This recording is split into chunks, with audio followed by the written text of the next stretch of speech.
Magandang umaga, Pilipinas! DZRH, magandang umaga, Pilipinas! Sa DZRH Radio, DZRH TV at DZRH Online. Kasama si Kuya Angelo Palmones. Magandang umaga, Pilipinas! Miyerkules na tayo ngayon, 21 ng Enero 2026. Kasama pa rin natin ang buong radyo natin FM nationwide, ang ating mga action radio station sa Luzon, Visayas at Mindanao. 91.7 BNFM Radio sa Cebu at 94.3 FM sa Jensan. Yan po ang ating mga DZRH News FM. Sa ulo ng ating mga balita, dating Senador Bong Revilla at iba pang sangkot sa flood control scandal ikinulong sa bagong Quezon City Jail. Cashier ng DPWH na co-accused ni Revilla na aresto naman sa Benguet. Secretary Vince Dizon pumalag kay Curly Discaya. Sabi ni Secretary Vince, makapal talagang muka. Congressman Kiko Barsaga sinampal ng panibagong cyber libel case dahil naman sa aligasyong suhulan sa Kamara. Senator Amy tinawag ang impeachment kay Pangulong BBM na drama series. Bagyong Ada inaasahang hihina bilang LPA ngayong araw. Pero panibagong sama ng panahon, binabantayan ng pag-asa sa labas ng Philippine Area of Responsibility. Maganda umaga, Pilipinas! May buntag sumating paminaw natin sa Sugbo. Magandang umaga sa mga suki natin sa iba't ibang panig ng mundo. Sa detalye, ang patuloy na epekto ng Northeast Monsoon Amihan ay lalong magpapahina sa Tropical Depression Ada na inaasahang magiging low pressure area ngayong araw. Huling namataan ang bagyo sa layong 970 km silangan ng Northern Luzon. Taglay pa rin ito ang lakas na hanging 55 km bawat oras malapit sa gitna. Ang pagbugso naman umaabot pa rin ng 70 km bawat oras. Patuloy na kumikilos ang bagyong Ada, papalayunan ng bansa, ngunit asahan pa rin ang mga pagulan sa malaking bahagi ng Luzon. Ayon sa pag-asa, ang amihan pa rin ang magpapaulan sa Cordillera Administrative Region, Cagayan Valley, Aurora, Quezon, Marinduque, gayon din sa Metro Manila, Ilocos Region, Central Luzon, the rest of Calabar Zone, o yung Cavite, Laguna, Batangas, Rizal at Quezon. Samantala, isang LPA ang minomonitor naman ang pag-asa sa labas pa ng PAR na nasa layong 2,250 kilometers east of southern o southeastern Mindanao. Maliit lamang ang tsansa nito na maging bagyo sa susunod na 24 oras.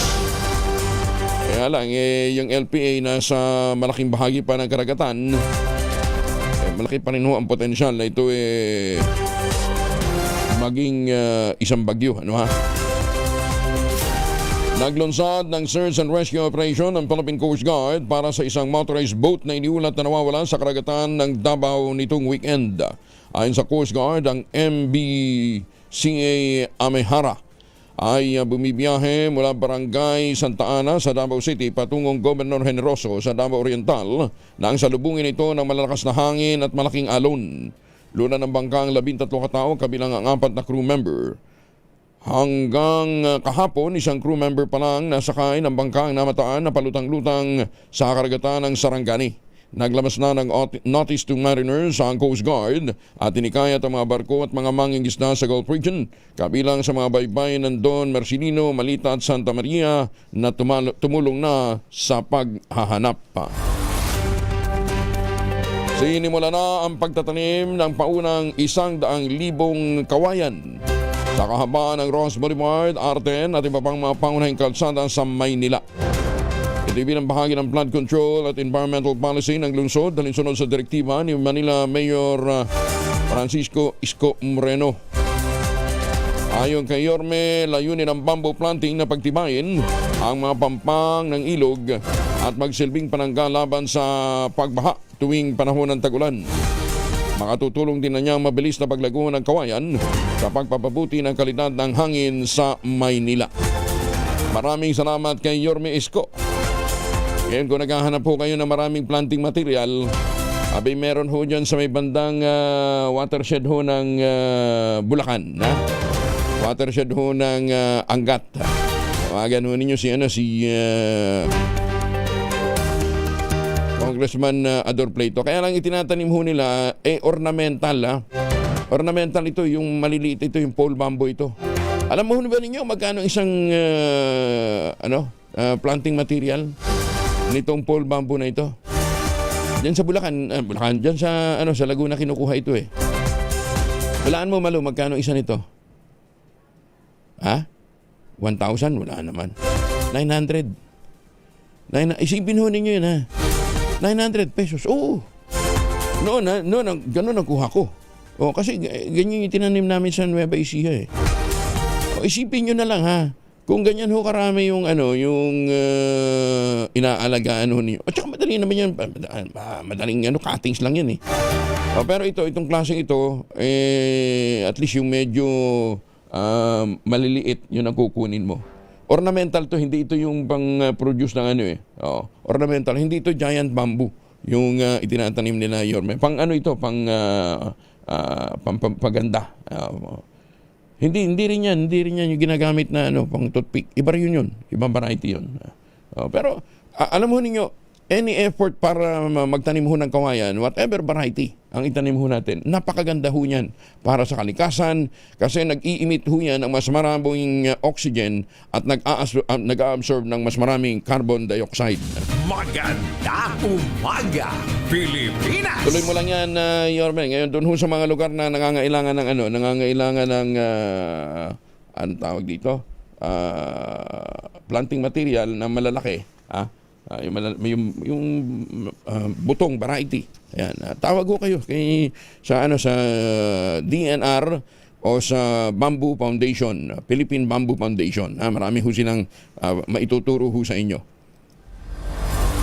Sexy actor na si Paulo Gumabaw, nilinaw na nagbabakasyon lamang siya sa Amerika para sa acting school. Yun, hindi naman papasok sa Hollywood. Imabalitan sa atin yan ni Gorgie Runa. Gorgie, good morning! Nilinaw ng sexy actor na si Paulo Gumabaw na hindi siya magmamigrate sa Amerika. Sinabi niya kasi ito sa huling interview namin sa kanya sa presscon ng pelikula niyang Spring in Prague na magbabakasyon daw siya ng matagal-tagal sa kapatid niya doon sa Amerika. Baka mga 6 months daw siya roon pero hindi ibig sabihin na doon na siya ititira. Ang isa pala sa balak ng aktor ay mag-aral ng acting doon sa Amerika. Heto pa ang karagdagang chika sa amin ni Paulo nang nakachikahan niya namin sa premiere night ng pelikula niyang Spring in Prague na magsi-showing na sa February 4. And then may mga narinig kasi ako na may mga acting schools doon. Yun talaga yung goal ko.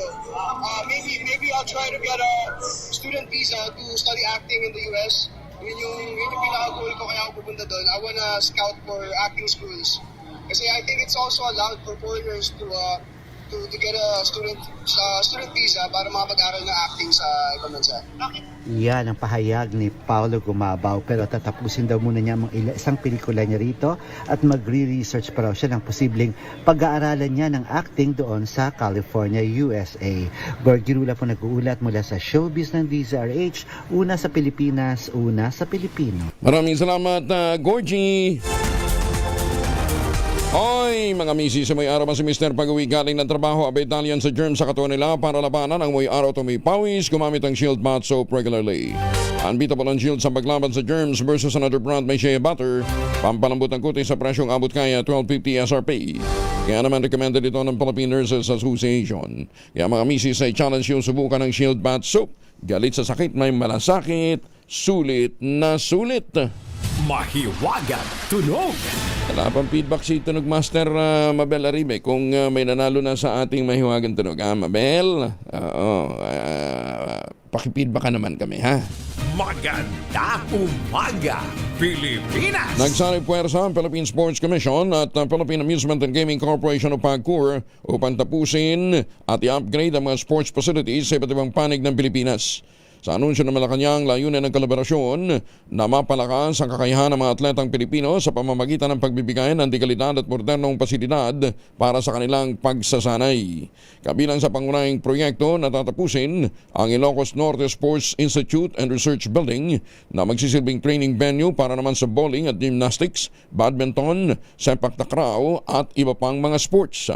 Binigyan pansin sa pagpapaunlad naman sa Siargao kung saan ang General Luna Convention Center ay gagawing specialized water sports training facility at academy para naman sa surfing, coastal rowing, beach princh at dragon boat racing. Aba, galing ano ha? Pupuntahan po ito ng Pagcor. Samantala ang Siargao Sports Complex naman ay lalagyan ng basketball at volleyball courts, rubberized track oval, dormitoryo para sa mga atleta at isang convention center. Upang masiguro ang pag-unlad ng mga atleta sa mga probinsya, itatayo rin ang mga regional training centers sa Zamboanga City Sports Complex at Athletic Bowl sa Baguio City. Kaabang-abang naman ang pagtatayo ng kauna-unahang Senior Citizens Park sa Maynila. Ang naturang proyekto ay naitatayo sa Pandakan ay inisyatiba ng lokal na pamahalaan, katuwangan Department of Budget and Management at Metropolitan Manila Development Authority o MMDA. Dahil nito na mabigyan ng lugar ang mga senior citizen para sa kanilang morning exercises, wellness activities at open-air recreation. Itatampok din dito ang unang community pet park sa lungsod kung saan maaaring mag-enjoy at mag-relax ang mga residente kasama ang kanilang mga fur babies. Aba! Ginit ni Yorme Isko Moreno, 20.8 million ang pondong ibibigay para sa nasabing proyekto na niya'y simbolo ng pagkakaisa ng mga ahensya at makatutulong din sa pagpapabuti ng kalidad ng hangin at paglikha ng ligtas na espasyo para sa publiko, gayon din sa kanilang mga alaga. Nagbabala ang Department of Health sa publiko kaugnay ng peking social media account at mga website na gumagamit ng pangalan ng kagawaran upang magbenta ng mga supplement para sa goiter at na thyroid disease. Ayon sa Department of Health, ginagamit ng mga mapanlinlang na advertisement ang logo ng ahensya at maging ang pangalan ng kanilang mga health experts upang magmukhang lehitimo ang kanilang ibinibentang produkto. Paalala ng ahensya sa publiko maging mapanuri. Huwag i-share ang mga hindi beripikadong health information sa social media para hindi magdulot ng alarma o pangamba. Dinimok din ang kagawaran ng publiko na kumuha lamang na impormasyon kaugnay sa kalusugan mula sa mga official social media accounts ng Department of Health, yung DOH.gov.ph o dili kaya yung at DOH.Philippines at DOH.gov.ph. Ayan, ayun lang ho yung mga official website ng Department of Health. Maganda umaga, Pilipinas! Upang sugpuin naman ang lumalalang kaso ng iligal na online gaming sa bansa at protektahan ang mga manlalaro laban dito, inilunsad ng Philippine Amusement and Gaming Corporation of Pagcor ang Pagcor Guarantee website. Maaaring i-check ng publiko sa nasabing website kung lisensyado o lehitimo ang isang online gaming site bago maglaro at magbayad. Regular na ina-update ang website at may direktang link sa mga lisensyadong gaming platform. Ayon kay Pagcor Chairman at CEO Alejandro Tenco, matutulungan ito ang publiko na makaiwas sa panlilang habang pinoprotektahan ang kanilang karapatan bilang manlalaro. Paalala naman ni Chairman Tenco, maging mapanuri sa bawat online gaming activity na inyong sasalihan sapagkat dumarami na ang reklamo ng mga iligal na gaming sites na hindi nagbabayad ng panalo.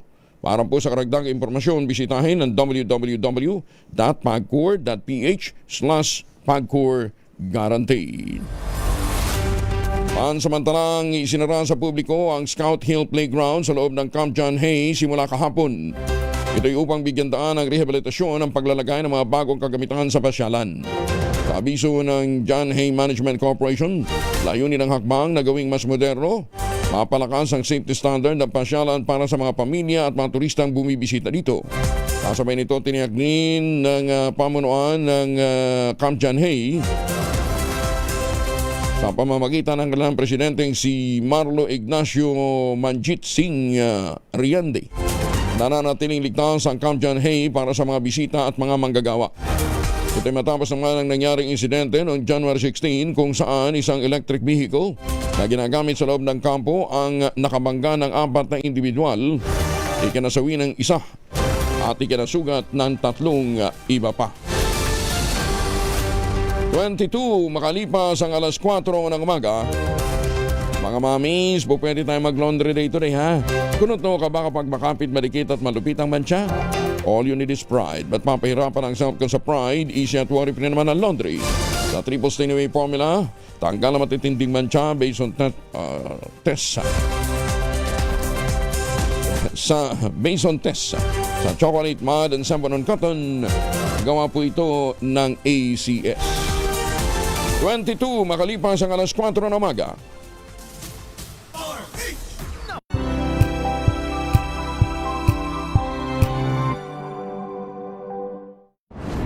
Kung good vibes ang hanap mo, dito ka na sa Sigurado! Mula sa mga istoryang nagbibigay ng inspirasyon hanggang sa mga kwentong may dalang solusyon. Mga balitang pampagaan, pakiramdam at pampaganda ng araw. Hindi lang ba sa good news, kundi the better news. Mula Lunes hanggang Biyernes, 1:00 ng tanghali sa DZRH TV.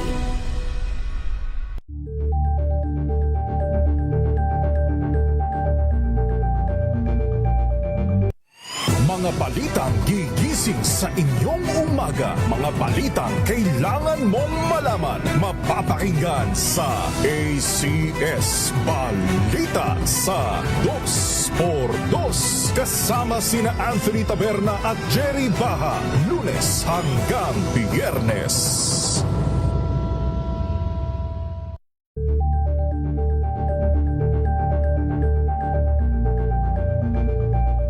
Curious ka ba sa maraming bagay? Kami na ang bahala dyan. Aalamin, tutuklasin at bibigyang linaw namin ang mga katanungang bumabagabag sa inyong isipan. Sa programa kung saan ang bawat sagot ay galing lamang sa mga eksperto. Ang Expert's Opinion, tuwing linggo alas 3 ng hapon, dito lang sa RH TV.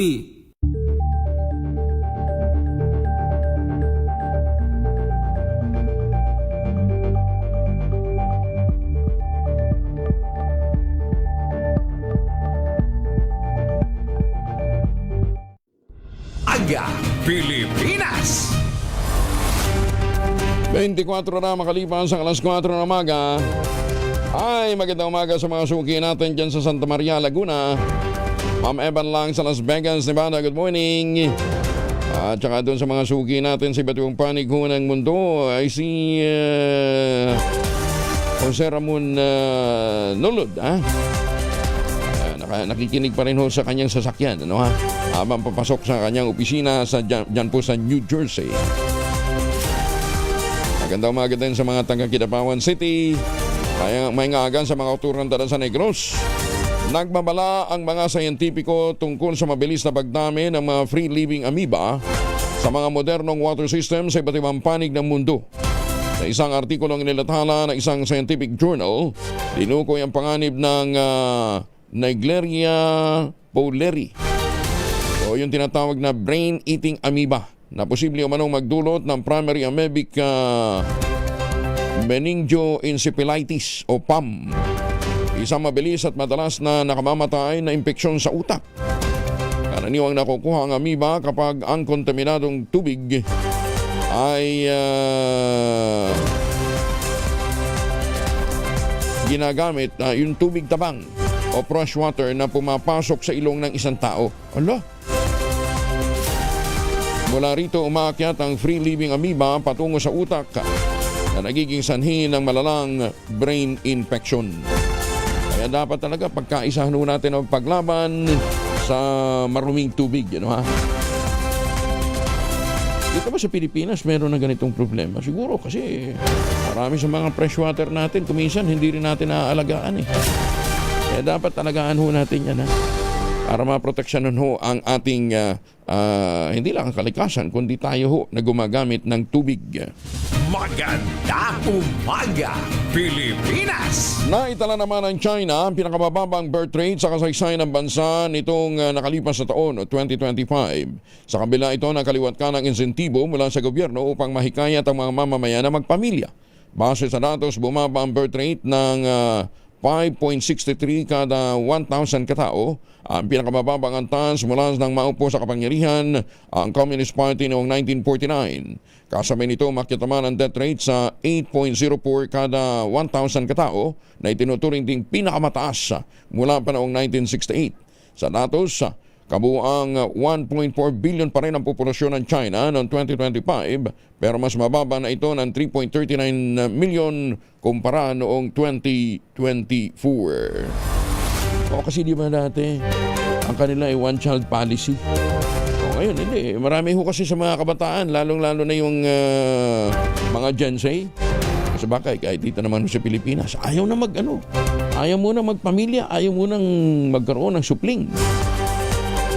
Kasi mas ini-enjoy nila ang buhay, binata at dalaga. At saka yung iba, sabi nila, teka muna, mahirap po magpalaki ng baby ngayon.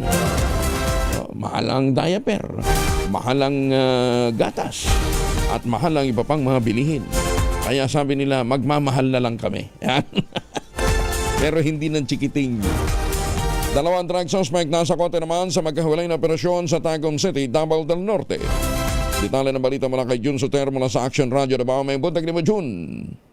Mayong buntag usab Kuyang Angel, dalawang individual ang naaresto ng kapulisan sa magkahiwalay na anti-illegal drug operation na isinagawa ng Tagum City Police Station madaling araw ng Enero 20, 2026. Bandang alas 3:20 na madaling araw, isang bypass operation ang kinasal ng Tagum City Police Station sa koordinasyon ng Sican Mobile Company sa Barangay Magupo Est, Tagum City, Davao del Norte. Dito nasakuti ang suspect na nakilalang si alias Angkol, 47 anyos, driver at residente ng Purok Maxima, Barangay Magupo East. Na-recover mula sa suspect ang isang pakiti ng ininalang shabu na ibininta sa isang pusher buyer. Samantala, alauna 18 rin ng madaling araw, naaresto ng mga motor cops ng Tagum City Police Station ang isang pang suspect na si alias Von, 24 anyos, binata at residente ng Barangay Magupo South matapos mahulihan ng inihinalang shabu sa Purok Tudas A, Barangay La Pilipina, Tagum City, Davao del Norte. Sa ngayon, kapwa nakulong na ang dalawang suspect sa Tagum City Police Station habang inihanda ang kaukulang kaso sa paglabag sa Republic Act 9165 o Comprehensive Dangerous Drugs Act of 2002. Ito si Jun Soter para sa DZRH. Una sa Pilipinas, una sa Pilipino. Dengan salamat, Jun Soter. Maganda umaga, Pilipinas! Ay ngaga sa mga taga-Bayawan City sa Negros Oriental. Mandatory na ang paggamit ng body-worn cameras ng mga fire safety inspector sa buong bansa kapag nag-iinspeksyon upang mapigilan ang katiwalian sa hanay ng ahensya. Sa ilalim ng bagong polisiya ng DILG, kailangang i-record mula sa simula hanggang matapos ang fire safety inspection. Magsisimula ang video recording sa fire station hanggang sa biyahe, aktual na inspeksyon ng mga establishmento, paliwanag sa mga findings hanggang sa maisauli ang body camera sa itinalagang kustudya ng Bureau of Fire Protection. Ayon sa DILG, personal na mananagot ang fire safety enforcers sa tamang paggamit ng body camera habang ang hindi magre-record ng o anumang panghimasok sa video footage ay ituturing na misconduct.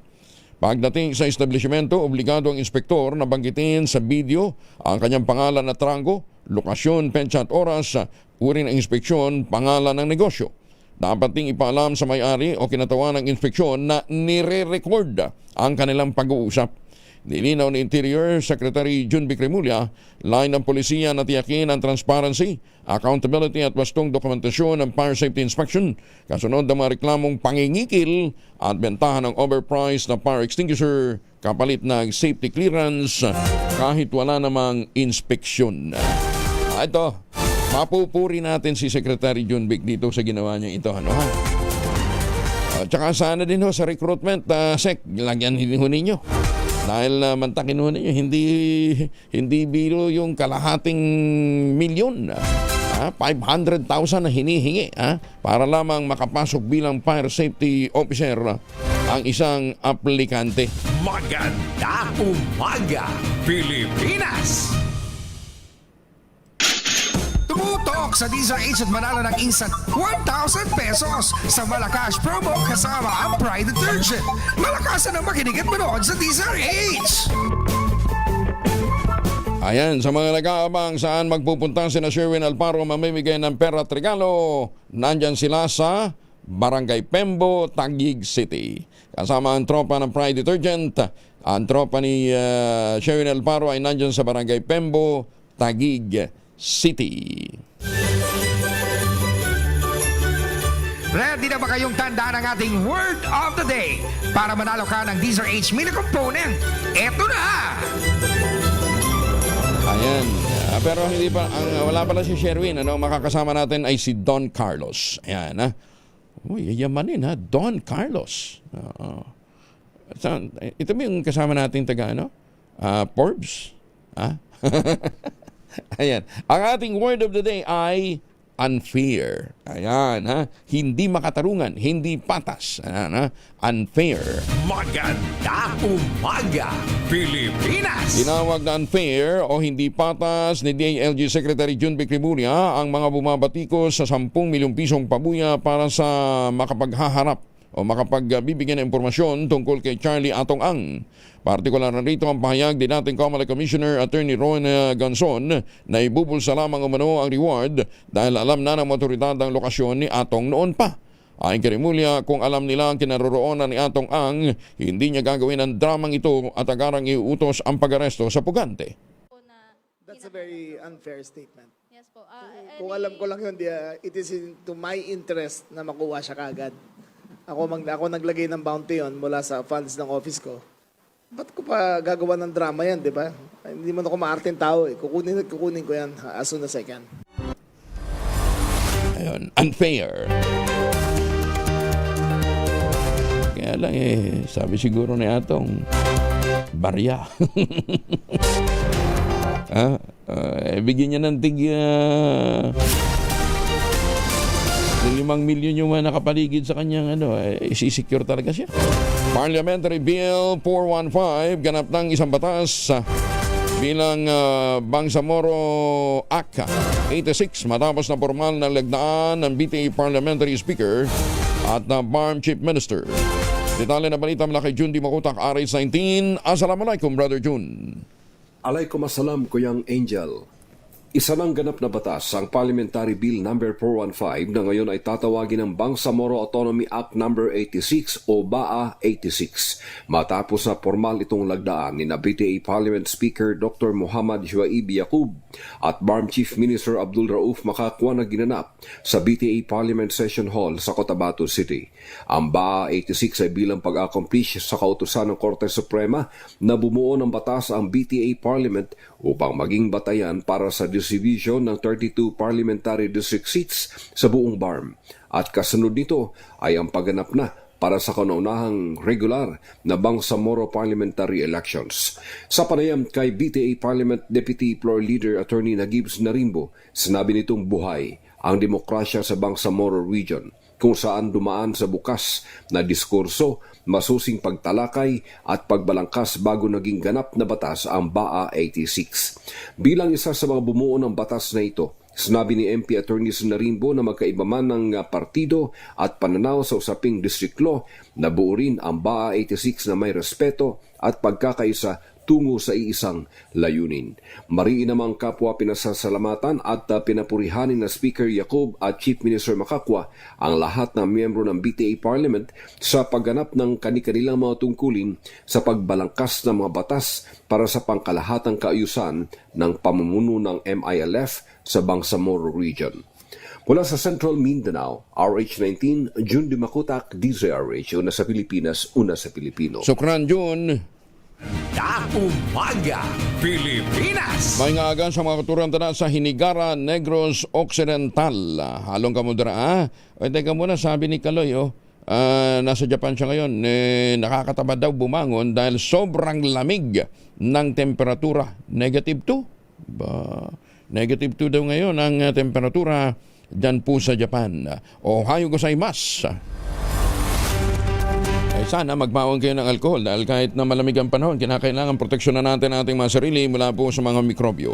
May dalawang formulation ng family alcohol na pwede nating pagpilian. Yung family 70% is soft refill alcohol, specially prepared for clinics, hospital, pharmacies, laboratories, pero okay na okay din po sa mga households.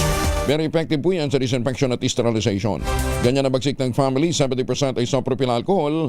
Maghapon man natin gamitin, no problem. Hindi po manunoy yung ating mga kamay dahil meron po itong moisturizer. Yun naman mabagong family rubbing compound improved malcolone. Ayun po yung mabangong isopropyl alcohol na ginagamit po ng mga masahista, mga barbero, mga doktor, mga nurse, mga kumadrona for sponge bathing and other cleansing purposes. Family rubbing alcohol para hindi siya reachable na sa mahabang panahon. Mabibili po ang family rubbing alcohol sa namang butik at convenience stores nationwide. Family rubbing alcohol hindi lang pampamilya, pang sports pa. 2 katao sa bayan ng Allen, Northern Samar arestado sa pagbebenta ng peke at smuggled na mga sigarilyo. Detalye na balita mula kay Jane Galit Bantayan, Aris 34, may buntag mo Jane. Inaresto ng otoridad ang 2 katao sa Allen, Northern Samar dahil sa pagbibinta ng peke at smuggled na mga sigarilyo. Nahuli ang 2 sa isang commercial area ng Barangay Sabang Zone 2, Allen, Northern Samar. Inaresto mismo ang mga ito ng Allen Police sa pakikipagtulungan ng First Northern Samar Provincial Mobile First Company. Isang patrol operations ang inilunsad sa nasabing area ng nasabing mga kapulisan nang maaktuhan ang 2 na nagbibinta ng undocumented o fake na mga sigarilyo mismo sa kanilang pag-aaring tindahan. Walang anumang ipinakita ng mga legal na dokumento ang 2 na nagpapatunay na legal ang pagbibinta ng nasabing mga sigarilyo. Agad na inaristo ang 2 katao na parehong nasa legal na edad. Tinatayang nasa 18,000 pesos ang kabuang halaga ng mga nakumpiskang pekeng sigarilyo. Ang 2 inaristo at ang mga nakumpiskang fake na mga sigarilyo ay dinala sa Allen Municipal Police Station para sa tamang disposisyon. Nahaharap ang mga ito sa paglabag sa Section 263 at 265 ng National Internal Revenue Code. Umapila ang PNP sa publiko na iwasan ang pagtatangkilik sa fake at smuggled na mga produkto. Mula sa Aksyon Radyo Katarman, RH34 Jane Galit Bantayan ng DZRH. Una sa Pilipinas, una sa Pilipino. Ngayon salamat Jane Galit Bantayan. Umaasa naman si Senator Bongo at Chairman ng Senate Committee on Sports. Lalong lalakas ang fighting chance ng mga manlalarong Pinoy. Ito ay matapos na iutos ng Korte Suprema sa Philippine Charter Statistics Office. Ganyan din sa PAGCOR na irimit na ang bahagi ng kita nito sa Philippine Sports Commission upang magkaroon ng sapat na pondo ang mga atletang Pinoy. Sa final decision ng Korte Suprema noong nakaraang buwan, inatasan nito ang PCSO na ilaan ng 30% ng kita nito sa sweepstakes at mga lotto draw para sa Philippine Sports Commission. Habang inuobligan naman ng PAGCOR na mag-remit sa PSC ng 5% ng kanilang annual gross income. Dahil dito muling binuhay ni Senator Go ang panawagan na lalo pang palakasin ang grassroots o sports sa komunidad. Ganyan din ang pagtupad ng PCSO at ang PAGCOR sa mga naging kautusan ng kataas-taasang hukuman. Naniniwala ang senador na kung magtutulungan lamang ang mga government financial institutions na ponduhan ang suporta sa mga atleta, kaya nating humakot ng mga medalya sa mga international competition. Sa ilalim ng Republic Act 6874, layunin nito na mapalakas ang grassroots sports program, serbisyo at mga insentibo ng mga nanlalaro, ganyan din ng mga coaches, i-modernize ang kanilang mga training at sports facilities sa paghubog ng world-class athletes. Alas 4:40, Cordillera OFW na biktima ng human trafficking nakauwi na ng Pilipinas. Detalye ng balita mula kay Romy Gonzalez sa Irish 41 ay Bagdabigat Romy. Nakauwi na sa Pilipinas ang overseas Filipino worker na tubos sa Tabuk City, Kalinga na naging biktima ng human trafficking. Ayon sa Department of Migrant Workers Cordillera, illegal na naibiyahe ang OFW mula sa Doha, Qatar patungo sa bansang Egypt sa pamagitan ng mapang-abuso nitong employer. Naisalba ito noong August 27, 2025 at naisailalim sa custody ng Migrant Workers Resource Center. Inalalayan siya ng Migrant Workers Office Qatar para maisampa ang kaso laban sa kanyang amo. Matamang binabantayan ng DMW Cordillera ang naturang kaso sa pamagitan ng pakikipagtulungan para sa repatriation ng OFW mula sa Cordillera na unang hinikayat ni Attorney Cheryl Daitek, OIC Regional Director ng Department of Migrant Workers Cordillera, sa publiko na kaagad na report ang mga kaso ng pang-aabuso para magawa nito ng kaukulang aksyon ng DMW. Tiniyak ni Daitek na may opisina sila sa iba't ibang bansa na pwedeng magpasaklolo ang mga OFW. Anya may mga abogado, psychiatrists at psychologists na binabayaran ng gobyerno ng Pilipinas na nakalang tumulong sa kanila. Ito si RH41 Romy Gonzalez para sa DZRH. Una sa Pilipinas, una sa Pilipino. Maraming salamat, Romy. Just Gina. Top 1 most wanted person naman sa Umingan, Pangasinan na naharap sa kasong 4 counts ng statutory rape, arestado. Buti naman. Detalye ng balita mula kay Freddy Pajardo, Aris 38, Masantos sa Kabasan ay tsaka imin sa ating mga kababayan dyan sa Pangasinan, Freddy. Masantos siya kabusan, Kuyang Angel. Nasa kustodiya nga ng Umingan Police Station ang top 1 most wanted person sa Umingan, Pangasinan na isang lalaking 41 anyos, tricycle driver na residente ng nasabing bayan matapos itong maaresto. Batay sa ulat ng Umingan Chief of Police Major Jimmy Paningbatan na nakarating sa tanggapan ni Provincial Director Colonel Arvin Mercolio, ang pagkaaresto sa suspect ay sabisya ng warrant of arrest na pinalabas ng Regional Trial Court sa kasong statutory rape under Article 266-A1 in relation to Article 266-B of the Revised Penal Code as amended involving 4 counts kung saan walang piyansang ipinagkaloob ang hukuman. Mula sa Action Radio Pangasinan, ito si Freddy Fajardo, Aris 30, nag-uulat para sa DCRH, una sa Pilipinas, una sa Pilipinas. Maraming salamat, Freddy. At congratulations sa isang taga Nalsian, Kalasyaw. Kalasyaw, Pangasinan to, di ba? Oo, nadali niya ang 8,000 na premyo ng ating mahiwagang tunog. Congratulations kay Vanessa Estrada. Ayan. Congratulations kay Vanessa Estrada ng Nalsian, Kalasyaw. Ang tamang sagot lang ho doon sa ating mahiwagang tunog nagtakatakal po ng taho. Di ba? Yung taho nasa aluminum na container yon. Tapos ang ginagamit ding ladle, yung aluminum din. Di ba? Kasi yung iba sabi, lalagyan ng taho. Lalagyan nga ng taho. Pero anong ginagawa? Ayun, congratulations kay Vanessa Estrada ng Nalsian, Kalasyaw. Nadali mo ang 8,000. Maganda umaga, Pilipinas! Uy, palamigan sila. Sabi ni Noel, sa Melbourne daw, 16 degrees ang temperatura nila. Alas 7:42 ng umaga ngayon doon. Tapos, sa Canada, may mga lugar na negative 30. Sobrang lamig naman. Sa South Korea naman, negative 12 degrees. Ayan, Oo.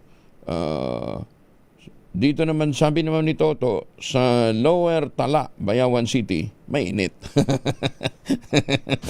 Maganda umaga, Pilipinas! At sa mga pabalik ng Pilipinas, malamig dyan. Dito, punta kayo dito, hindi malamig dito. Kung magpapasalubong kayo ng tsokolate, wag na ho yung imported. Dahil may mas masarap ho dito na produkto ng mga magniniyog, ng mga magsasaka dyan po sa lalawigan ng Quezon. Sa tulong po ni Dr. Helen Tan, yung po mga planting material ng kakao galing Davao, hinakot po yan para maitanim sa ilalim po ng mga nyugan. Kaya ngayon nagpo-produce na ho sila ng dekalidad na cacao beans, pinaprocess para maging tangerine chocolate. Available yan sa 0919-095-5935. Yan daw ho kayo mag-text ng inyong mga order. 0919-095-5935. May mahigit 10 variants po ang tangerine chocolate. Ang mga raw material niyan galing din po sa ani ng mga magsasaka. I-check po ninyo sa tangerinechocolate.ph. Ang sabi nga po ni Dr. Helen Tan, sino pang magmamalasakit sa Pilipino kundi ang kapwa Pilipino? Kaya sa bawat tangkilik natin, sa bawat bili natin ng tangerine chocolate, lalong-lalo na't malapit na ang Valentine's Day, pinalalakas natin ang loob ng ating mga magsasaka. Pinalalakas natin ang ating lokal na ekonomiya. Tangerine chocolate 100% gawang lokal, but taste and looks global dahil tinulungan ito ng DTI at ng DUST. Tangerine chocolate 100% gawang Pinoy. Maganda umaga, Pilipinas! Mamigay na tayo ng pera. Tumutok sa DZRH at manalo ng instant 1,000 pesos sa Malacash promo kasama ang Pride Detergent. Malakasan ang makinig at manood sa DZRH! Don Carlos ang kasama natin ngayon dahil wala sa Sherwin. Don, good morning! Walang audio si Don. Umaga, Pilipinas! Dito tayo ngayon sa Barangay Pembo, Taguig City. May nakita tayong avid listener daw ng DZRH. Ito siya, Kong Angel. Tayo na bang pangalan? Good morning, Kuya Angel. Good morning. Anong pangalan ni Kuya? Henry po. Henry? Rivera. Alam mo, ang mga Henry, pogi yan, ha? Oo, pogi yun. Henry Uri. Thank you. Yung tatay ko, ang pangalan, Henry din. Oo. Pogi niyo po ba? Anong probinsya ho ninyo? Nueva Ecija po. Nueva Ecija? Pangasinan si nanay. Ganun. Saan sa Nueva Ecija? Gimba. Tagimba. Nueva Ecija. Saan kayo sa Gimba? Poblasyon? Malaksak. Barangay Malaksak. Malaksak. Nueva Ecija. Barangay, anong barangay? Malaksak. Barangay Malaksak. Kapitbahay niyo si Mang Omeng. Yung magbabalot. Sige. Ayan. Omeng na asawa ni Aling Insyang. Okay, tamo. Kilala nyo. Yung anak nila si Burnok.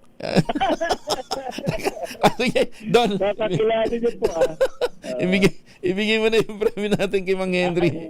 Thank you po, thank you. Ayan kong Angel, dahil nahuli natin siyang nakikinig sa DZRH, meron niyang instant 1,000 pesos. Ayan. Yes, thank you. Mang Henry, bakit nangagaan nyo naman sa daan? Naghahatid po ako ng anak ko sa trabaho. Nagtatrabaho na, hinahatid nyo pa rin?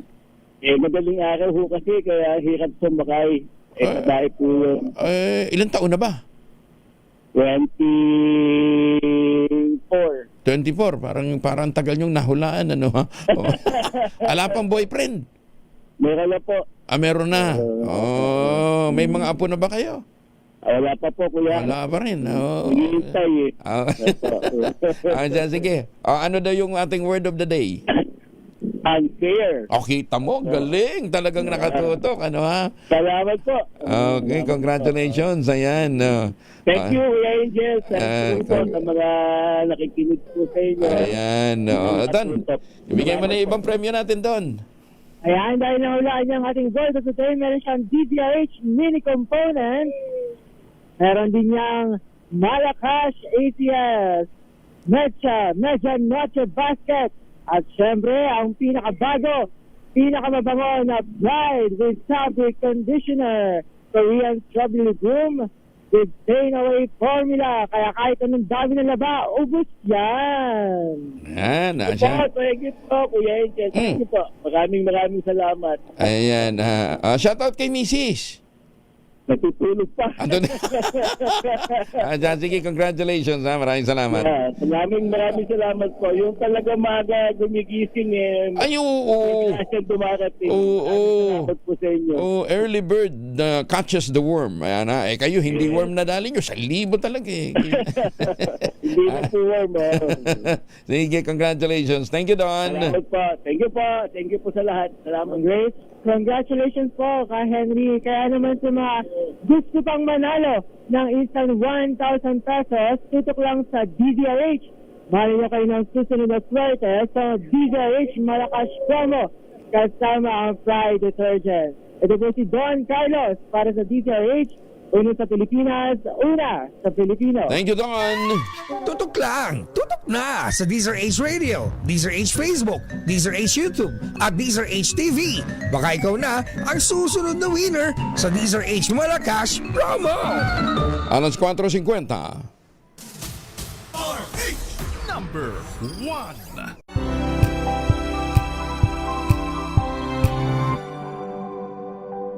Tambalang Anthony Taberna at Jerry Baha ang gigising sa inyong umaga dahil lalatay ang humahagupit na diskusyon at komentaryo Lunes hanggang Biyernes sa 2x2.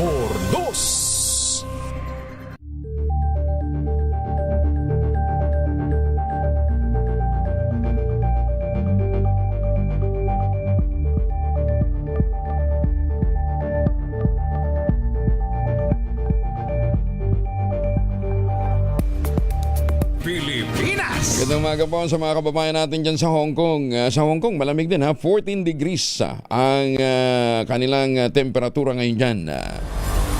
PDL ng BGMP, Orani Bataan, sinilbihan ng warrant of arrest sa loob ng kulungan.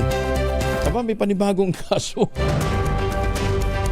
Walang kadala-dala, ano ha? Detalye na balita mula kay Danny Kumilang, RH37. Danny, good morning. isang PDL ng BJMP na may unang kasong paglabag na kinakaharap sa batas ay muling naharap sa panibagong kaso matapos silbihan ito ng warrant of arrest habang nakakulong sa loob ng Bureau of Jail Management and Penology BJMP alas 12 ng tanghali kahapon. Ang pagsisilbi ng warrant alinsunod ito sa kanyang panibagong kasong kinakaharap na paglabag sa Section 13, Article 2 ng Republic Act 9165. Isinilbi ito na pinamunuan ni Police Major Gerald Jan Bautista sa supervision ni Colonel John Labos, OIC ng Dilalupian Municipal Police Station. Ang warrant ay inisyu ng Regional Trial Court, Branch 5, Dilalupian, Bataan at walang piyansang inirekomenda. Ipinaalam sa akusado ang kanyang mga karapatang konstitusyonal at siya ay kasalukuyang nakapit pa rin sa BJMP Orani. Ang operasyon ay isinagawa sa umiiral ng mga alituntunin ng Korte Suprema. Dani Kumilang, RS37, DCRH, una sa Pilipinas, una sa Pilipino. Maraming salamat, Danny. May paaba kay kayungan sa ating mga kababayan dyan po naman sa Pampanga. Dalawang high-value individual naman sa illegal na droga sa Eastern Visayas, arestado ng mga polis sa Palo, Leyte. Nakunan pa ng kalahating milyong pisong halaga ng shabu. Detalye na balita mula kay Jimmy Angay-Angay, RH32 po Painga-Aga, Jimmy. Dalawang high-value individual na aresto sa bypass operation ng kapulisan sa bayan ng Palo, Leyte. Mahigit 500,000 pisong halaga ng shabu na kumpiska. Ito ang sinabi ni Police Regional Office 8 Regional Director Brigadier General Jisung Kapoy. Ayon kay General Kapoy, kilala ang suspect na si Alaskar, 22 anyos, residente ng Zone 3, Barangay Campitic, Palo, Leyte. Siya ay rank number 3 na Regional Priority Target List at alias Ray, 38 anyos, residente ng Barangay Nagadaga, Palo, Leyte. Nangyaring bypass operation sa Zone 3, Barangay Campitic, sa naturang bayan. Ang matagumpay na bypass operation sinagawa ng Regional Police Drug Enforcement Unit, Regional Special Operations Unit, PNP Drug Enforcement Group, Palo Municipal Police Station at PDEA. Nakumpiska sa suspect ang 5 sachet ng shabu na may bigat 79 na gramo, nagkakalagang 537,200 pesos. Sa kasalukuyan ng mga suspect na sa kustudiya ng Palo, Leyte PNP at naharap na sa kaso laban sa pagbibinta at posisyon ng legal na droga. Pinuri naman ng General Kapoy ng operating unit sa Batangumpay na drug bypass operation. Mula dito sa DYVL Action Radio Tacloban, ito si R-32 Jimmy Angay-Angay para sa DZRH. Una sa Pilipinas, una sa Pilipinas. Dagan salamat, Jimmy. Maganda umaga, Pilipinas. 54 makalipas ang alas 4 na waga. Happy birthday kay Social Welfare Secretary Rex Gatchalian. Aba, birthday niya ngayon. At ka-birthday niya si Nora, staff naman ni Senator Amy Marcos. At ka-birthday din nila ngayon si Sister Elaine Apit. Happy birthday! Maganda umaga, Pilipinas! Ano yan? Pagka binati ba natin, Malu, may pa-breakfast ba si Sister El? Ala. Huwag na natin batiin. Meron. Sister El pa, galante yan. Biglang cambio. Happy birthday, Sister El. Isinusulong ng isang election watchdog ang pagpapanatili ng nota. Yung none of the above. Ayan, none of the above ang ibig sabihin nung nota, ha? Bilang pagpipilian sa balota para sa nalalapit na unang Bangsamoro Parliamentary Elections sa Bangsamoro Autonomous Region in Muslim Mindanao. Ayon sa Legal Network for Truthful Election o LENTE, ang nota ay isang lehitimo at makabuluhang paraan ng paghahayag ng saloobin ng mga botante na magbibigay daan para maipakita ang kanilang hindi pagsang-ayon sa mga nakalistang kandidato o mga pagpipiliang nakasaad sa balota. Ang panawagan ay kasunod ng pag-aproba ng Bangsamoro Committee on Amendments, Revisions and Codification of Laws sa Parliament Bill number 396. Naglalayong alisin ang nota option mula sa balota. Nawagan ng LENTE sa Commission on Elections at mga civil society organization palakasin ang voters education hinggil sa kahalagahan ng nota, lalo na bilang paraan ng paghahayag ng demokratikong pagpili at pagkadismaya ng mga kandidato. 56 makalipas ang alas 4 na umaga, oras na para tayo po naman ay mag-ultabayo. Ano bang ultabayo? Ang ultabayo po ay postbiotic with lactococos lactestrin plasma. Dumaan po ito sa mahabang clinical trial dyan po sa Japan. Hindi po kwentong kutsero, hindi testimonial, kundi human clinical trial. Pero ang rekomendasyon nga po ng mga doktor o ng mga dalubhasa, 2 kapsula bago matulog, 1 oras bago matulog, mas ma-achieve natin mga benepisyo ng Ultamayo. Ang bawat kapsula ng Ultamayo nagtataglay ng 50 billion cells ng Lactococcus lactestrin plasma. Kaya napaka-potent po nito na pagpasok po sa ating katawan, ina-activate yung PDC. Yung plasmacytoid dendritic cell, responsable po naman yan sa pagtataboy ng mga toksin sa ating katawan habang tayo po ay natutulog. Ilan lamang yan sa mga benepisyo po ng Ultamayo. Kung kayo po may mga concerns, may mga katanungan ho kayo, mag-text lamang sa 0931-033-2871. Ulitin natin ha, 0931-033-2871. Ang Ultamayo ay rehistrado sa Food and Drug Administration, halal certified. Available po ito sa Mercury Drug, Mesco Drug, HB1 Plus Pharmacy at Curamed. At eto pa, kung ngayon ho kayo bibili ng Ultamayo, ano ho? Yung Ultamayo Postbiotic 30 capsules sa alinmang Mercury Drug Store sa buong bansa, makakakuha ka ng free 100 pesos Mercury Drug Gift Certificate. Promo runs until July 1 o July 31, 2026 only. Per DOH FDA CFRR permit number 0981-0/2025. Mahalagang paalala, ang Ultamayo ay hindi gamot at hindi dapat gamitin panggamot sa anumang uri ng sakit. Maganda umaga, Pilipinas! Pinatotohanan ni Batangas Representative Leandro Leviste ang pahayag noon ni Senator Ping Lacson na may 5 miyembro ng gabinete na may allocable sa 2025 national budget. Sa panayam ng DZRH, sinabi ni Leviste, hindi bababa sa 5 sitting cabinet secretaries ang kasama sa listahan ng mga may allocable batay sa hawak niyang kopya ng Cabral files. Iginit ni Leviste, bukod pa ito sa mga undersecretary at iba pang hindi kasalukuyang humahawak ng posisyon sa gabinete. Gayunman, tumanggi ang kongresista na pangalanan ng mga ito dahil mas mainam na DPWH at Ombudsman na lamang ang opisyal na maglabas ng naturang impormasyon. Sino po yung mga cabinet secretary, Kong Leon? Hinihintayan ko po kahapon sa Blue Ribbon Committee na lumabas pero ang payo po ng mga mas senior po sa akin ay hintayan natin ang DPWH at ang Ombudsman na ilabas ng opisyal ang impormasyong ito. Pero gusto ko sanang i-post lang sa Facebook yung iba. So ang sabi nyo at least 5 cabinet secretaries, yung 5 na ito sitting pa rin cabinet secretaries o meron nang nawala sa posisyon? May 5 po na sitting. And then meron pang iba na hindi na cabinet ngayon? Opo. Iminungkahi din ni Batangas Representative Leandro Leviste na bigyan ng proteksyon ang mga staff ng DPWH na nag-input ng listahan ng 17,000 na mga proyekto ng ahensya na nakapaloob sa tinaguriang Cabral Files. Ang naturang mga empleyado ay staff sa planning service ni dating Undersecretary Maria Catalina Cabral.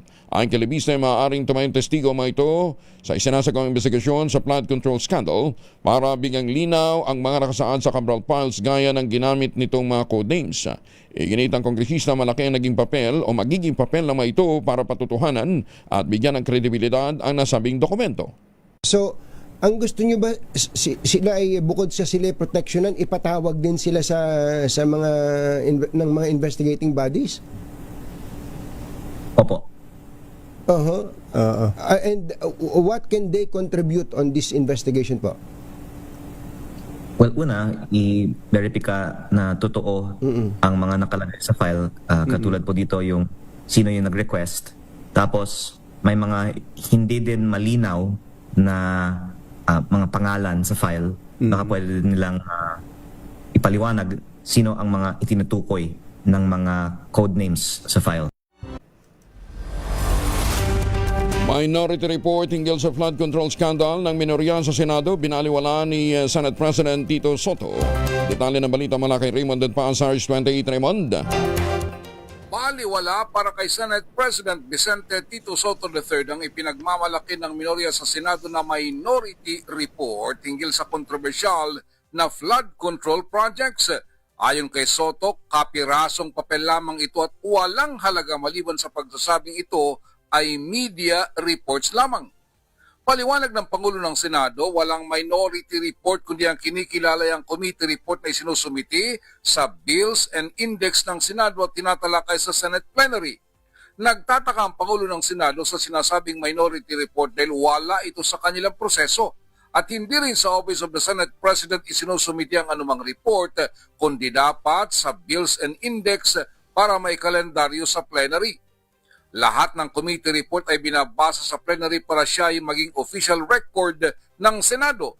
Sa tinawag na minority report na ginawa ni Senador Rodante Marcoleta bilang dating chairman ng Senate Blue Ribbon Committee at nilagdaan ng 5 kasamang senador, inirekomenda na kasuhan sina dating House Speaker Martin Romualdez at Saldico kaugnay ng flood control projects maliban sa mga opisyal ng DPWH. Ito si RH28, Raymond Adpas para sa DZRH, una sa Pilipinas, una sa Pilipino. Maraming salamat, Raymond. Oy, may mga nagtatanong nga pala, ha? Bakit daw sa tuwing na pumipirma si Secretary Vince Dizon bilang Secretary ng DPWH, hindi pa naman siya confirmed ng Commission on Appointment. Nakumpirma siya noon bilang Secretary ng Department of Transportation. CA, ano bang pwedeng gawin sa Commission on Appointments? Alam ba, di ba? Kasi baka ma-invalidate yung kanyang mga pinirmahan. Usurpation of authority yun, di ba?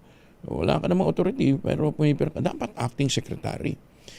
Ilang linggo matapos na magsimula yung Ghost Project investigation kung saan pinagsabihan ang pinagbasehan po yung isumbong sa Pangulo website, di ba? Binabanggit na namin ho sa inyo, mali yung mga coordinates na ginamit. Yan, ha? Ang problema ho dun sa paggamit ng maling coordinates o grid coordinates, paano makikita kung talagang wala doon sa project? Kung yung mali yung, di ba, yung pinag-usapan kung mali yung grid coordinate, di wala ka rin talaga makikitang proyekto. May panawagan na din ho noon na i-correct ng DPWH yung coordinate na yon base sa nakalap nilang mga impormasyon para maituwid. Para tayong sirang plaka dito Diba? Paulit-ulit natin sinasabi, mali yung grid coordinate. Sinasabi din ng 2x2, mali yung grid coordinate. Tapos tuloy pa rin sila, nag-aksela sila ng pera. Pagkatapos ngayon, iba-validate nyo naman. Kaya, tapos ngayon, ang sisisihin ang nagtuturoan sila ngayon kung sino nagbigay ng maling grid coordinate. Pero sabi na Secretary Bonoan, di ba, huling hearing, sinabi niya sa Pangulong BBM na mali yung grid coordinate. Ang tanong ngayon, sinong may sala? Sino ngayon ang mananagot sa naging problema ng mga negosyante, ng mga contractor, ng mga supplier na nawalan ng trabaho dahil sa maling grid coordinate matapos silang maparatangan na gumawa ng mga ghost projects. Di ba? Alam ba ninyo, libo-libo. Nasa mga na yata, nasa 3,000, 4,000 o higit pa. Yung mga wala ng trabaho mula noong September, October, tapos nagpaskong tuyo dahil ho sa maling grid coordinate. Dapat nagkaroon ng due diligence di ba? Magaling na investigador pa naman itong si Yusek Bisnar. Yusek, ano nangyari? Bakit may tinuloy ang pag-check doon sa maling grid coordinate, di ba? Kaya ako binabanggit ito, ang dami hong na-disgrasya, ang daming na problema dahil po dito sa paggamit ng maling grid coordinate. Sino ngayon ang mananagot doon sa mga naargambyado na maliliit na tao? Okay lang yun, yung negosyante, di ba? Yung negosyante, walang problema, may pera yun. Pero yung mga nawalan ng trabaho, yung mga nagpaskong tuyo, yung mga nawalan ng pang tuition ng mga anak. Ay, sus me. Magagaling. Akala ko magagaling na mga investigador yung pinagdadala. Yung pag-validate lang ng preliminary information na dapat na nakuha nila sa sa sumbong ng Pangulo website, dapat doon pala binalidate nyo na kaagad. Pero wala ka narinig na pag-amit kay Yusek Bisnar, Yusek, di ba? Kaya bang abunuhan yung mga naargabyadong mga maliliit na mga manggagawa na paulit-ulit natin binabanggit? Tingnan nyo muna nang sa ganyan hindi mapahamak, hindi madisgrasya, hindi maargabyado yung mga ordinaryong mga manggagawang apektado nitong problemang ito. Magandang umaga, Pilipinas! 6 na minuto na makalipas ang alas 5 ng umaga. This time check is brought to you by ACS Manufacturing Corporation, ISO certified.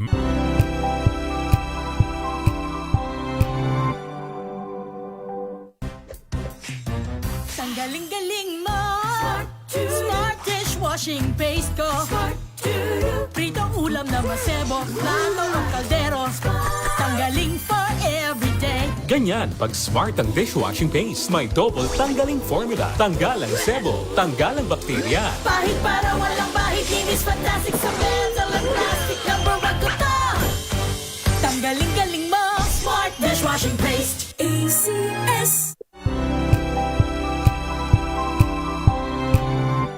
Palmones, magandang umaga, Pilipinas! Miyerkules po tayo ngayon, January 21, 2026. Kasama na natin si Alzar Aurelio mula sa Pag-asa. Good morning, Alzar. So po, good morning po sa ating lahat.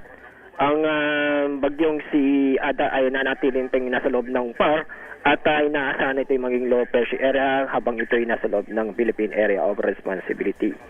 Nasa layo itong 1,205 kilometers silangan ng Northern Luzon. Ang lakas ng hangin ng bagyo ito ay nanatili sa 55 kilometers per hour malapit sa gitna nito. Ang nakakapekto ngayon sa bansa itong northeast monsoon kasi naapektuhan ang buong Luzon. Kaya makakaasa tayo ng lalamig ang panahon ay ngayong araw.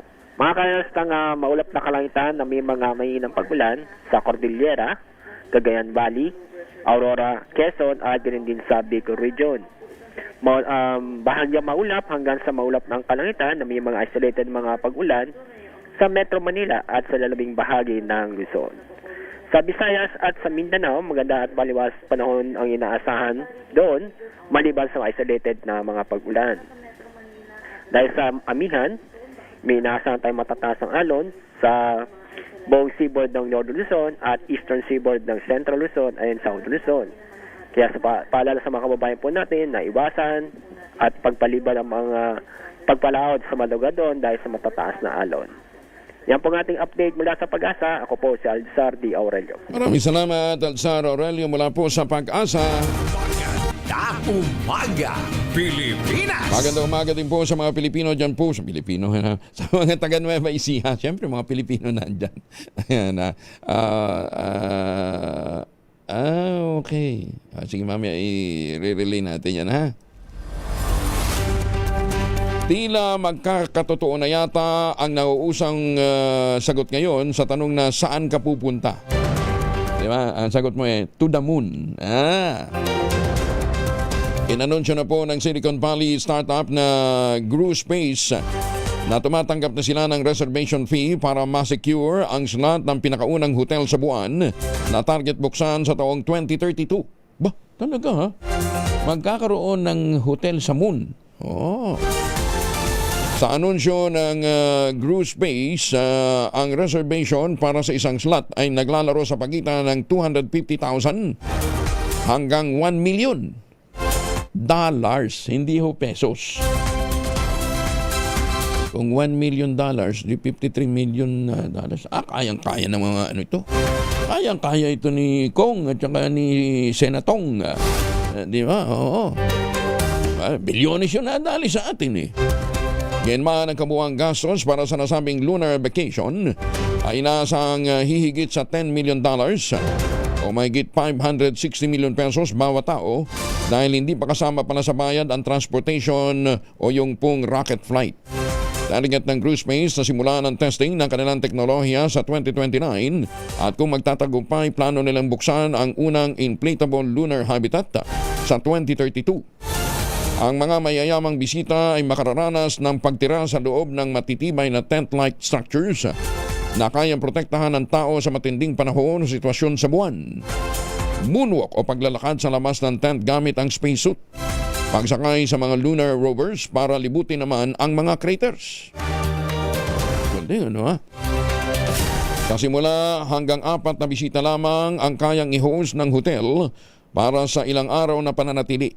Ngunit sa hinaharap, plano ng kumpanya na magtayo ng mas malalaki at permanenteng struktura gamit ang 3D printing technology at alikabok mula sa buwan o regolith. Bagamat marami ang bilib sa bilis ng pag-unlad ng teknolohiya, nagbabala naman ang ilang eksperto na ang petsang 2032 ay masyadong ambisyoso. Nakadepende rin ang tagumpay ng Crew Space sa mga kumpanya tulad ng SpaceX para sa ligtas na pagbiyahe ng mga turista mula sa mundo patungong buwan. Sa kabila nito, naniniwala ang Crew Space na ito ay simula ng bagong kabanata sa kasaysayan ng tao kung saan ang buwan ay hindi na lamang tinitingnan mula sa malayo, kundi maaari ng matirhan at mapuntahan. Naalala ko lang dito, baka magkaroon ng ideya yung ating pong mga politiko. Di ba? Mag-propose din ng flood control doon ho sa buwan. Lupit. Pagka nagkataon, malakihan yan, ha? Biglang magpo-propose sila, magtayo tayo ng flood control doon po sa buwan. Wala naman yata flood doon. Pero ito, mas maganda itong suggestion ko sa inyo, ha? Pag natuloy ho ito, ha? Kaya lang 2032, matagal pa yun, eh. Baka iba ng sistema ng gobyerno natin. Pero kung ngayon sana ito, di ba? Pag-ambag-ambagan na natin. Mag-contribute na tayo. Tapos, di ba? Lahat ng mga kawatan, lahat ng mga kurakot, i-sponsoran na ho natin one-way ticket papuntang buwan para hindi na bumalik. Magandang umaga, Pilipinas! Hindi tatanggapin. Baka daw hindi tanggapin sa buwan. Baka daw hindi tanggapin sa buwan dahil baka mamaya doon sila magkalat ng problema. Hindi, tao ang pinag-uusapan natin, hindi naman buhaya eh. Hindi naman sudaw ang itatayo. Ba't daw tayo mag-i-export ng buhaya sa moon? Magandang umaga, Pilipinas! Uy, huwag kayong ganyan. Nagagalit yung mga buhaya. Tinatawag nyo silang ganyan. Maagang naisampang impeachment complaint laban sa Pangulong BBM. Advantage daw po sa Pangulo. Ayan. Detalye na balita mula kay Manang Milky Ruganan, Ritual. Manang Milky. Advantage o pabor kay Pangulong Bongbong Marcos ang maagang pagsasampa sa Kamara ng impeachment complaint laban sa Presidente. Ang kay House Senior Deputy Minority Leader Edgar Erice ng Caloocan City, base sa rules ng Kamara, kapag naaksyonan ang impeachment complaint na isilampa ni Atty. Andre De Jesus, hindi na matatanggap ng anumang impeachment complaint sa buong taon. Dahil dito, sinabi ni Erice, dapat magmadali ang iba pang mga may planong mag-file ng impeachment complaint kabilang ang Makabayan Block ngayong linggo. Sabi pa ni Erice, hindi rin pwedeng pilitin si Pangulong Marcos na dumalo o humarap sa hearing ng House Committee on Justice, pero pwede ikonsidera na humarap ang kanyang legal counsel.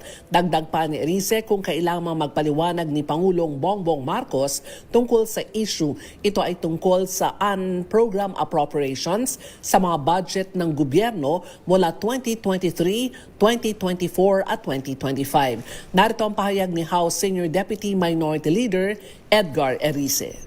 Ang issue lang sa akin yung tungkol sa national budget ng 2023, 2024, 2025 at pinayagan niya na ito ay baguhin ng Kongreso.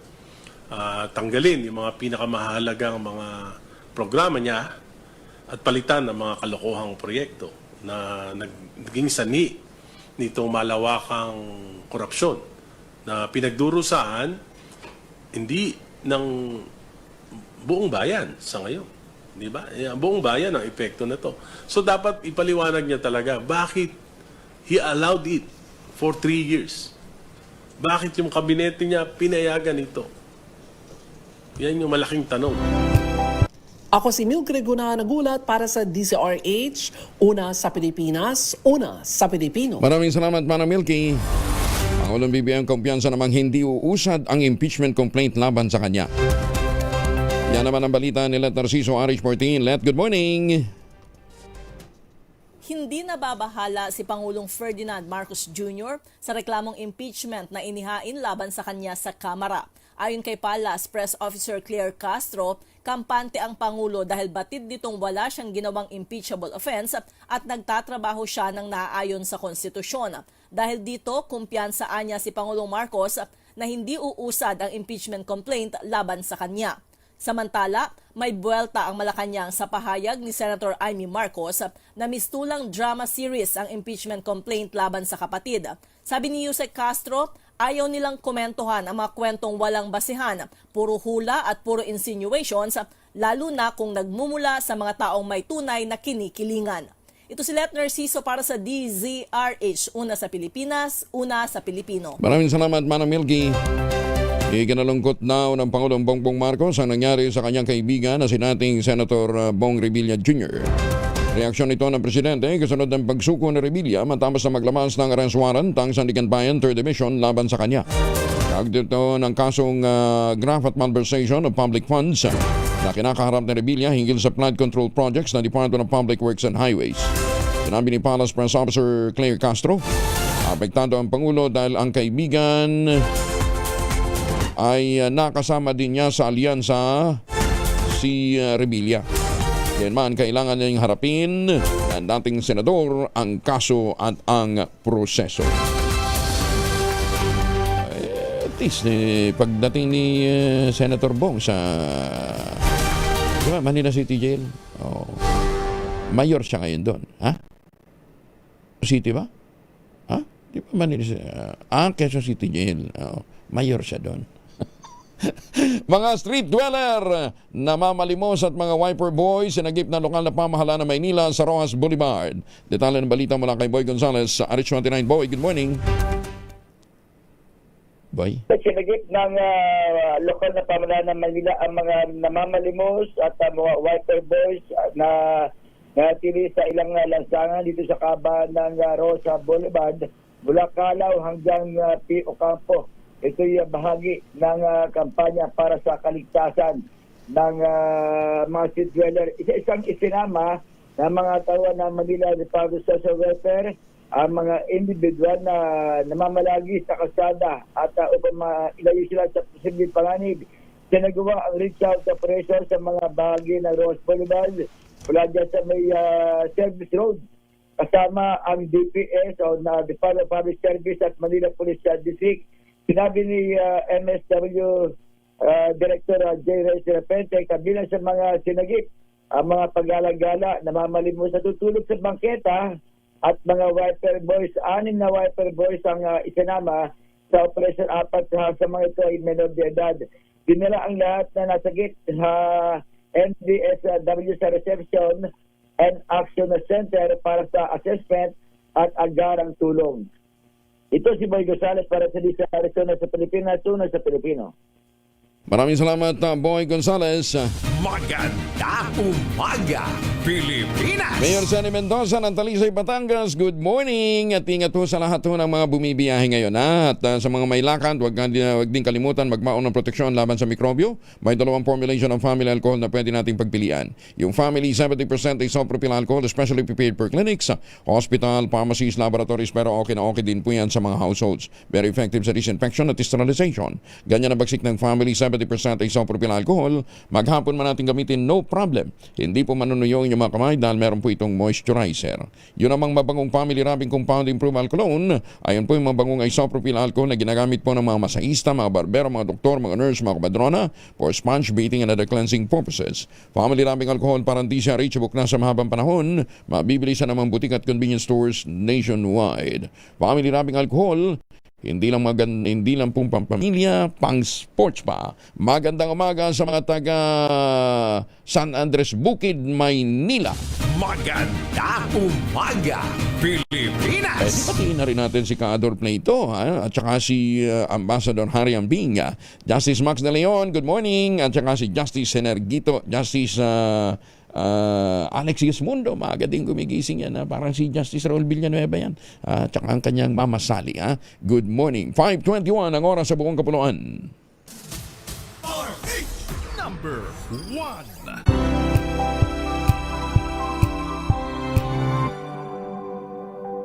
Sa lahat ng bagay, simula pa lang, siguraduhing max protection na.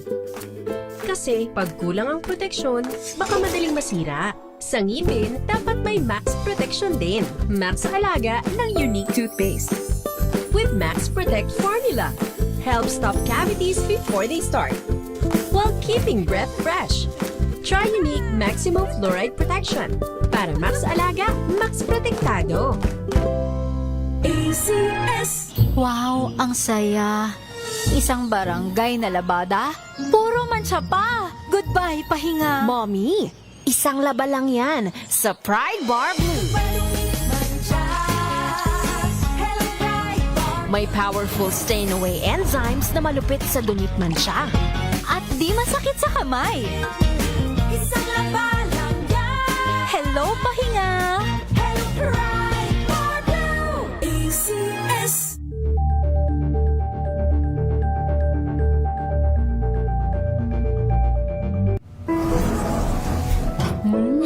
Amoy forever. Amoy NQ. Amoy New Caleb Berry Blues. Amoy kalat, amoy good vibes.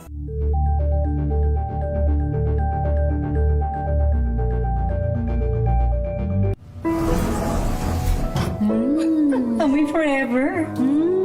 Amoy NQ. Amoy New Caleb Berry Blues. Amoy kalat, amoy good vibes. Tinesting, sinuri, siniyasan. Ang resulta? Super effective ang Shield sa pagpatay ng bakterya at virus. Shield Antibacterial Soap. Believe ang mga eksperto sa Philippine Nurses Association. At si Mami. Tiwala ako sa Shield. Shield Antibacterial Soap. Napatunayang mabisa. Ang mga nurse, tiwala. ACS. Amoy forever. Amoy NQ. Amoy New Caleb Berry Blues. Amoy kalat, amoy good vibes.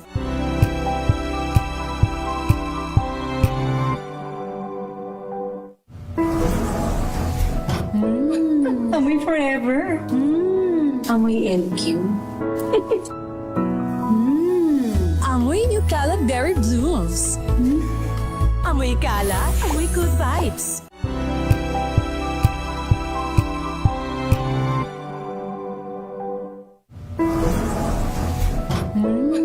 Amoy forever.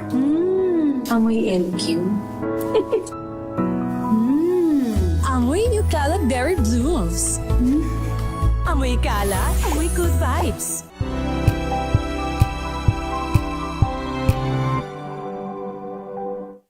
Maulan man, no worries na amoy kulog ang damit. Charm Fab Con, bangong kumakabloom, tanggal amoy kulog sa bango ng Charm. Kaya gamit ko, Charm Fab Con with Bloom Fresh Technology. Kills 99.9% of kulob-causing bacteria. May aroma burst pa of thousands of flowers and berries. Ang sampay sa loob, no amoy kulob. Bangong kumakabloom sa Charm. Charm Fab Con. ACS.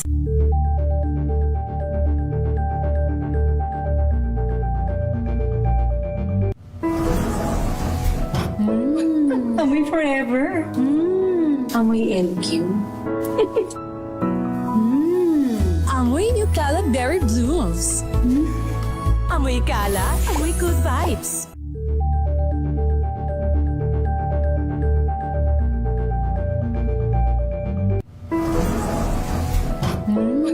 Amoy forever. Amoy NQ. Amoy New Caleb Berry Blues. Amoy kalat, amoy good vibes.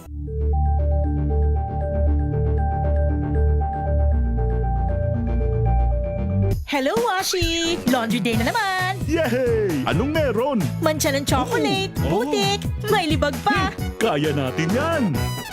With Pride Washing Machine Detergent, may triple stain-away formula. Tanggal ang makapit, madikit, at malupit na dumit mancha. Kaya easy-easy ang labada. Mula noon hanggang ngayon! All you need is pride. All you need is pride. ACS.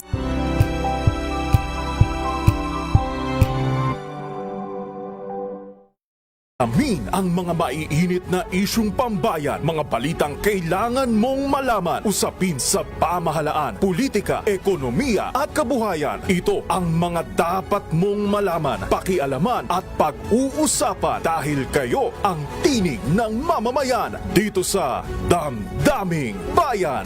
Live sa DZRH Radio, DZRH TV at DZRH Digital. Kasama sina Lakay, Deo Makalma at Elaine Apit. Araw-araw, Lunes hanggang Biyernes. Damdaming Bayan.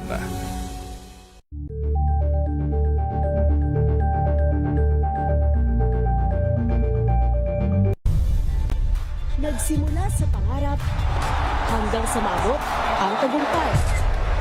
Iba't ibang kwento, iba't ibang mukha ng atletang Pilipino. Mas pinatindi, mas pinalakas, at mas pinaaksyon sa Match Point tuwing Sabado, 12:30 ng tanghali sa DZRH TV.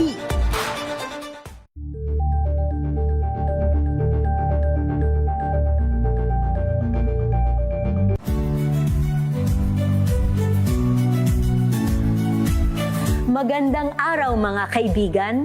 Ito po ang inyong balerina ng bayan, si Lisa Makuha Elizalde, na nag-aanyaya sa inyong samahan kami at ang aming mga espesyal na panauhin para sa kalahating oras ng masayang kwentuhan sa aming programang Art to Art, kung saan ang usapang sining at kultura ay para sa lahat. Huwag kaliligtaan, tuwing linggo, alas 3:30 ng hapon, dito lamang sa DZRH Radio, DZRH TV, at via online streaming. Naku, malamig 16 degrees Celsius. Temperatura ho yan sa Melbourne. Ayan, magandang umaga po sa mga Pilipino dyan sa Melbourne. Ingat kayo. Inaprobahan ni Marikina City Mayor Man Chidoro ang 100% tax relief para sa mga sari-sari store at mga karinderya para sa tax year 2026, kasabay ng buong amnestia sa interest at surcharge sa mga may utang sa real property tax. Nilagdaan ang ordinansa kahapon bilang tulong sa mga residente at mga micro, small and medium enterprises o mga MSME sa lungsod. Sa ilalim ng ordinansa, hindi na magbabayad ng business tax, permit fees at iba pang local fee ang mga sari-sari store at mga karinderya mula January hanggang December ng 2026, basta't hindi nagbibenta ng alak o sigarilyo. Bibigyan ng mga kwalipikadong negosyo ng Certificate of Exemption ng Business Permit and Business Permit and License Office. Samantala, ipatutupad din ang 100% amnesty sa interest at surcharge para sa mga delinkwenteng real property taxpayer mula July 2026. Maaring bayaran ito ng buo o hulugan. Pinalawag din ang deadline ng business permit renewal mula Enero 20 hanggang Pebrero 28 ng tanggusalukuyan nang walang ipapataw na surcharge o penalty. Ayon kay Mayor Chidoro, layo ng hakbang na palakasin ang mga MSMEs, suportahan ang kabuhayan ng mga pamilya at panatilihing business-friendly ang Marikina. Sana all! Sana lahat ho ng mga lokal na pamahalaan ay gumawa ng kahalintulad na negosyo para mapalakas natin ang mga MSMEs. Presyo ng itlog ng manok sa may Paho Market. Paho Market ito sa Caloocan. Uy, bumaba daw. Pati ang presyo ng gulay. Detalye na balita mula kay Edwin Duque, RH23. Edwin, good morning. Ay buntag Kuya Angel, kasabay ng pagbaba ng 5 pisong presyo pa ng presyo ng manok mula sa dating 195 ngayong umaga, Kuya Angel. Bumaba na rin ang presyo yung itlog. Itong large size, itong dating 5 pieces 55 pesos, Kuya Angel. Ngayon ay 7 pieces na yung 55. Ibig sabihin, naka-menos ka ng dalawang itlog o natagdagan yung dating mong 55 pesos. Ang manok ay 195, itong kalitas mula sa dating 170 ay 160 na lang yung bawat kilo, habang yung presyo naman ng baboy ay 330 mula sa dating 340. Ang pork chop 330 rin, ang giniling 340, habang yung pata hulihan ay 340 pa rin. Yung pataunahan ay 330, abang yung po 360. Alos 15 to 20 pesos range lang ibinaba ng presyo matapos ang bagong taon. Ang kambing nanatiling 500, ang ulo at paa 450, ang pangpapaitan naman ay 250, ang baka 460 pesos. Sa presyo ng isda, ang Barros Gel ay natiling 220. Merong 190, ito yung huli naman ng Bulacan. Habang ang tilapia, yung plapla, 140 mula ito sa Batangas. Habang itong tilapia galing ng Bulacan, ito yung mababa pa rin, merong 90 pesos hanggang 110 bawat kilo. Mababa ng 20 pesos ang galunggong mula sa dating 300, ngayon ay 280. 280 rin ang yellow pin mula sa dating 300 pesos. Hindi naman nagbago ang presyo ng mga pusit, yung pangkalamares at iba pang mga isda. Pero ang galunggong, itong lapu-lapo mula sa dating 240, ngayon ay mabibili mo ng 400 pesos. Ang salay-salay, 260 pesos pa rin. Ang presyo ng ampalaya ko Angel, bumaba na rin yung presyo ng ampalayang bilog, 80 pesos plus dating 100, habang 120 yung malalaki mula sa dating 160 pesos. Ang kamatis, merong 160 at ang pinakamataas ay 200 pesos pa rin bawat kilo. Hindi naman naggumalaw yung ibang presyo ng mga gulay, habang itong labuyo, itong siling labuyo, bumaba pa ng hanggang 380 hanggang 400 mula sa dating 450. Ang siling panigang natiling 50 pesos bawat kilo, habang yung siling makopa, Big Fever, 240 mula sa dating 300 pesos. Ang presyo ng mga prutas ay walang paggalaw. Ang presyo ng bigas mula sa 35, 37, 40 pesos, 60 pesos. At ang pinakamataas na presyo ngayon ay 80 pesos. Ang sigurado, ang malagkit, 58, 80 pesos. At ang pinakamagandang presyo, 100 pesos pa rin bawat kilo. Yan ating price monitoring report pala pa rin ito sa Baho sa Caloocan. At ito kinagulat sa DZRH. Una sa Pilipinas, una sa Pilipinas. Maganda umaga, Pilipinas! Oh, maraming salamat Edwin. Sa Orani, Bataan din pala, extended ang pag-apply ng at yung renewal ng business permit until March 31, 2026. Kaya maraming salamat din po kay Mayor John Arizapa Jr. Ayan, pagka magagaling ang mga LGU, dapat pinaparating nyo sa atin at para mapasalamatan natin sila. Magandang umaga din sa mga Pilipino dyan po sa Port Dickson sa Malaysia. Baka uuwi kayo, bibisita dito, magbabakasyon o mag-Valentine's Day. Huwag na magpasalubong na imported na tsokolate. Tangerine chocolate. Ito po ay produkto ng mga magnaniyog ng mga magsasaka dyan po sa lalawigan ng Quezon sa tulong nga po ni Dr. Helen Tan. Yung po mga planting material ng kakao galing Davao, hinakot po yan para maitanim sa ilalim po ng mga nyugan. Kaya ngayon ay nagpuproduce na sila ng dekalidad na kakao beans, pinoprocess para maging tangerine chocolate. Mag-text po kayo sa 0919-095-5935 para po sa inyong mga orders. 0919-095-5935. May higit 10 variants ng tangerine chocolate. Pwede nyo i-check sa tangerinechocolate.ph. Ang mga raw material niyan galing din po sa ani ng ating mga magsasaka.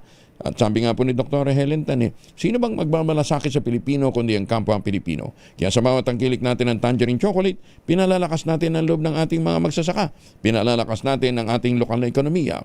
Tangerine chocolate 100% gawang lokal, but taste and looks global. Tinulungan ito ng DTI at ng DUST. Tangerine chocolate 100% gawang Pinoy. Ay, bakit ganun? Umaga, Pilipinas! Yan, may napindot na naman ako. Oras mo na sa buong kapuluan, 35 makalipas ang alas 5. Ang oras na yan ay hatid sa inyo ng Champion.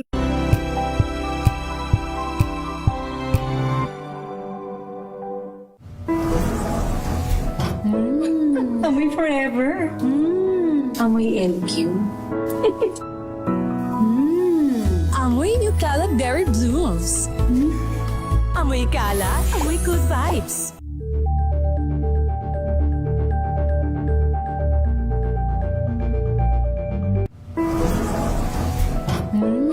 Amoy forever. Amoy LQ. Amoy New Calab Berry Blooms. Amoy kalat, amoy good vibes.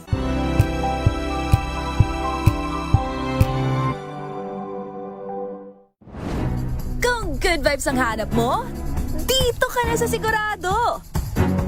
Mula sa mga istoryang nagbibigay ng inspirasyon hanggang sa mga kwentong may dalang solusyon.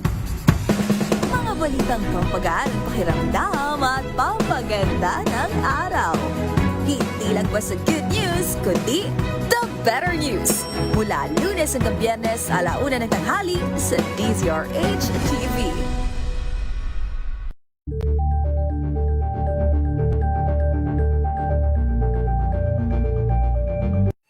Mga balitang gigising sa inyong umaga. Mga balitang kailangan mong malaman. Mapapakinggan sa ACS Balita sa 2x2.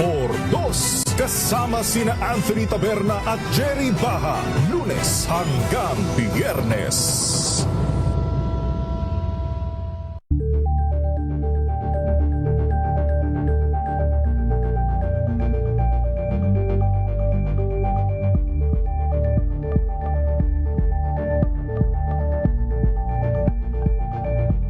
Curious ka ba sa maraming bagay? Kami na ang bahala dyan. Aalamin, tutuklasin at bibigyang linaw namin ang mga katanungang bumabagabag sa inyong isipan. Sa programa kung saan ang bawat sagot ay galing lamang sa mga eksperto. Ang Expert's Opinion, tuwing linggo 3:00 ng hapon, dito lang sa DZRH TV.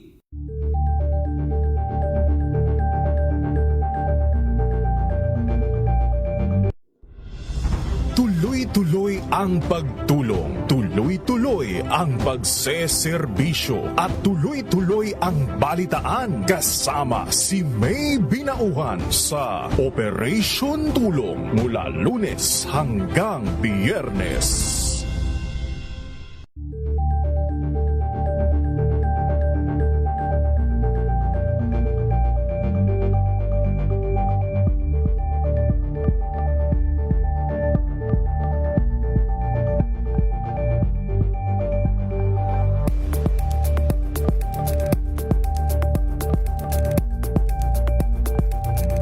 Tambalang Anthony Taberna at Jerry Baha ang gigising sa inyong umaga dahil lalatay ang humahagupit na diskusyon at komentaryo Lunes hanggang Biyernes sa 2x2.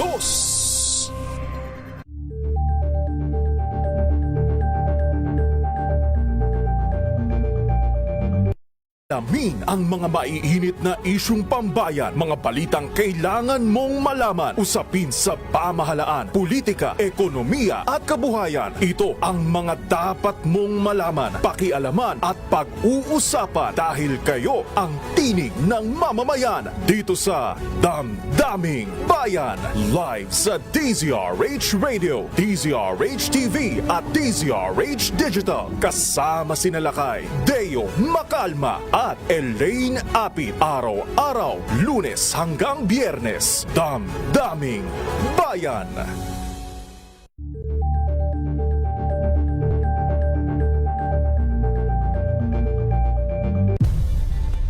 Nagsimula sa pangarap hanggang sa maabot ang tagumpay. Iba't ibang kwento, iba't ibang mukha ng atletang Pilipino.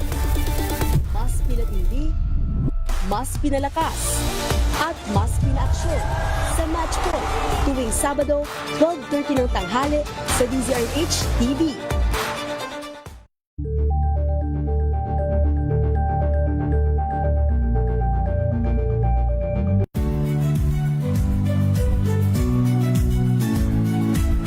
Magandang araw mga kaibigan. Ito po ang inyong balerina ng bayan, si Lisa Makuhay Elizalde, na nag-aanyaya sa inyong samahan kami at ang aming mga espesyal na panauhin para sa kalahating oras ng masayang kwentuhan sa aming programang Art to Art, kung saan ang usapang sining at kultura ay para sa lahat.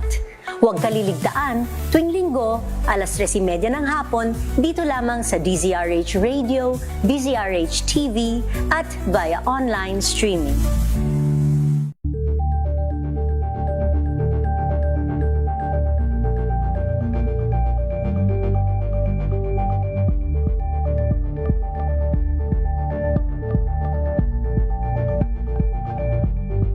we've got you covered. From the hottest hits, exclusive interviews, kilig to the bones fan meet experience, and hataw performances of your favorite stars.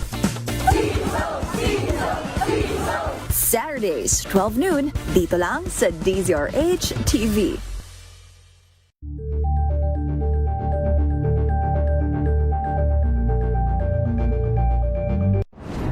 Kung good vibes ang hanap mo, dito ka na sa sigurado. Mula sa mga istoryang nagbibigay ng inspirasyon hanggang sa mga kwentong may dalang solusyon. Mga balitang pampagaan ang pakiramdam at pampaganda ng araw. Hindi lang basta good news, kundi the better news. Mula Lunes hanggang Biyernes, 1:00 ng tanghali sa DZRH TV. Angelo Palmones, magandang umaga, Pilipinas! 42, suman malamay ang 5:00 sa buntag. May buntag sa mga sa pinakakusgan nga pamilya diya sa Carmen, Cebu. Ang Deduos family, ha? May buntag sa inyo. Daghang salamat sa inyong panayon nga pagpaminaw, ha? Magandang umaga, Pilipinas! Kumpiyansa naman si Public Works Secretary Vince Dizon na matibay ang may ebidensya laban sa masangkot sa manamalyang 289.5 billion pesos flood control project sa Nauhan Oriental, Mindoro. Kasunod dito ng pagganap ni Dizon sa Sandigan Bayan 6th Division bilang testigo sa bill petition hearing ng siyam na akusado kabilang si dating Ako Bicol Party List Representative Saldico at mga opisyal ng DPWH Mimaropa. Ginit ni Dizon, malaki ang pananagutan ng lahat ng mga personalidad na nasa likod ng naturang proyekto na anya'y hindi nga ghost ngunit substandard naman. Para sa amin, malakas ang ebidensya, klarong-klaro. I think marami sa inyo kasama ko noong araw na yon. At kitang-kita naman natin na talagang substandard yung mga ginagay na mga sheet pile. So, may kumpiyansa tayo sa ating justice system, may kumpiyansa tayo sa Sandigan Bayan na talagang mapapatunayan na talagang substandard yung proyekto at nagkakonsyabahan ang SunWest, si former Congressman Zaldico at mga taga-DPWH para gumawa ng isang substandard na project para nakawin ang pera ng mga kababayan natin. Kinumpirma naman ng Bureau of Jail Management and Penology na sa maayos na kalagayan si dating Senator Bong Revilla sa Payatan City Jail sa Quezon City. Ayon kay Superintendent J. Rex Bostinora, spokesperson ng Bureau of Jail, obserbahan muna hanggang 7 araw si Revilla bago matukoy kung saang selda ito ihahalo. Protocol natin, hindi pwedeng ihalo ang newly commit sa general population for not more than 7 days. Ibig sabihin, mag-observe sila doon, medical examination, classification, security assessment for 7 days. After po nun, malalaman na natin kung saan ang nababagay na selda sa kanila. Nilinaw naman ni Bostinera na ang Payatan City Jail ay hindi ipinagawa para sa mga high profile lamang. Sa katunayan, sa ngayon, meron na itong 3,600 jail residents. Kabilang si dating Public Works Official Bryce Hernandez na dinala din sa naturang piitan kahapon. Lilinawin ko lang po, may laman ho itong nasa 3,600 na city jail mga residents din natin. May laman ho ito, hindi ho ito pinagawa para dalang sa mga high profile. Opo, may laman po itong 3,612 kanina. Then dinala po si former Senator Revilla. Then ngayon po, drawing katatanggap lang po namin, 5:30. May 4 naman hong co-accused sa parehong kaso. Sila Bryce Hernandez and Party. Nagpiyansa ng 90,000 pesos si dating Senador Ramon Bong Revilla kaugnay ng kasong graft na isinampa laban sa kanya. Kaugnay ng umano'y 92.8 million pesos ghost project naman sa Pandi, Bulacan. Naharap ang dating Senador sa kasong graft at malversation ng public funds sa Sandigan Bayan Port at 3rd Division. Tanging kasong graft lamang nakapagpiyansa si Revilla dahil hindi maaaring piyansahan ang kasong malversation. Ibig sabihin, hindi siya maaaring pansamantalang makalaya sa kabila ng pagbabayad ng bail bond habang nakabimbin ang kasong malversation sa anti-graft court. Preliminary investigation laban kay Jingo Estrada at iba pa gumugulong pa at NBI handa na rin sakaling magpalabas daw po ng arrest warrant. Detalye na balita mula kay Giselle Ricaport, RH15. Giselle, good morning. Good morning, Kuya Angel. Gumugulong pa yung preliminary investigation laban kay Senator Jinggoy Estrada at iba pang kinasuhan sa anomalya sa mga proyekto sa flood control. Ayon kay NBI Deputy Director for Operation Attorney Justo o sa Justiap, wala pang arrest warrant na inilalabas laban sa kanila. Pero orasan niyang maihain yung information sa Sandigan Bayan, ito na yung maglalabas ng warrant na handaan niyang agad ipatupad ng kagawaran. Siniguro ni Yap na preparado na ang Bureau na mang-aresto sakaling muling ipag-utos ng Sandigan Bayan. Pakinggan natin. I think so far wala pang warrant of arrest issued against them. So I think ongoing pa yung preliminary investigation. But once na may file ang information before the Sandigan Bayan will issue a warrant of arrest. That's the time to be serving the warrant. Una nang sinabi ng DOJ na nahaharap si Estrada sa kasong plunder kaugnay ng flood control anomaly na tinawag namang walang batayan ng kampo ng senador. Kasama rin si Estrada sa mga pinagkakasuhan ng Independent Commission for Infrastructure sa Ombudsman. Ito si Giselle Ricafort para sa DZRH una sa Pilipinas, una sa Pilipino. Maraming salamat, Giselle. Dalawang pang SunWest Executive nakasado naman sa flood control scandal na nanatili sa ibang bansa. Detalye na balita mula kay Jel Paron sa RH52. Jel, good morning. Kuya Jel, isa sa Amerika, isa sa New Zealand. Yan ang lokasyon ng dalawa pang opisyal sa SunWest Corporation na akusado sa flood control project sa Oriental Mindoro at unang ipinaaresto ng Sandigan Bayan dahil pa rin sa nasabing corruption scandal.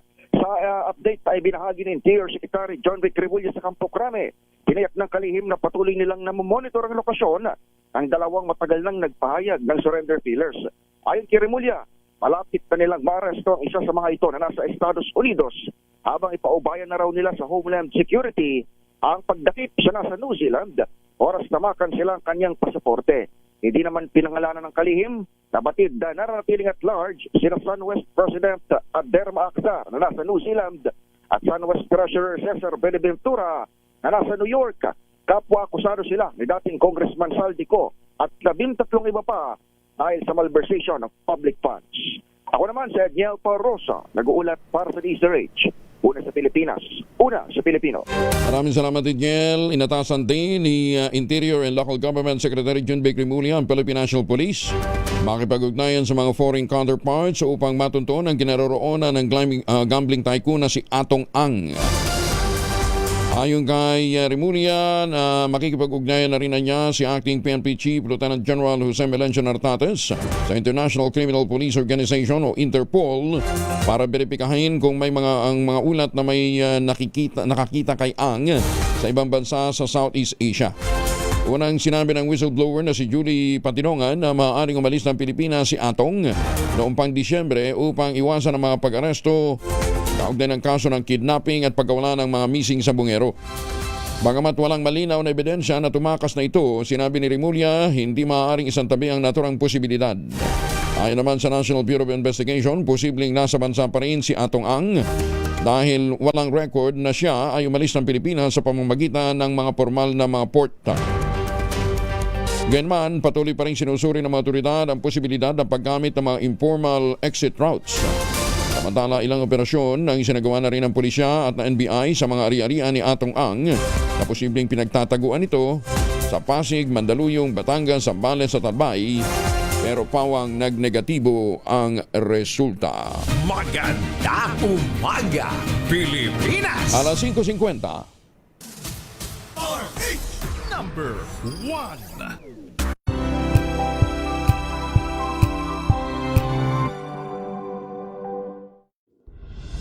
Tuloy-tuloy ang pagtulong, tuloy-tuloy ang pagseserbisyo at tuloy-tuloy ang balitaan kasama si May Binauhan sa Operation Tulong mula Lunes hanggang Biyernes.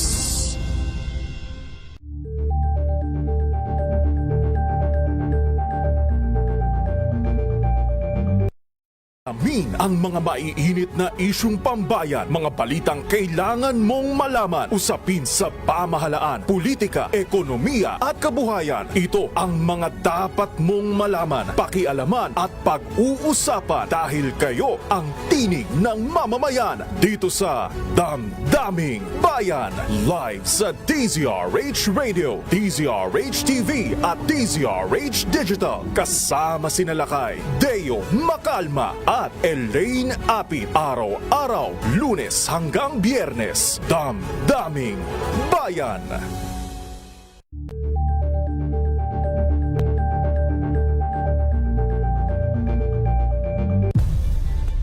Nagsimula sa pangarap hanggang sa maabot ang tagumpay. Iba't ibang kwento, iba't ibang mukha ng atletang Pilipino.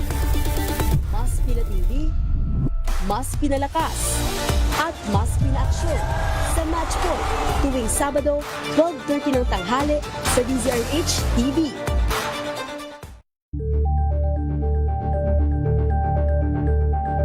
Kasama si Kuyang Angelo Palmones. Magandang umaga, Pilipinas!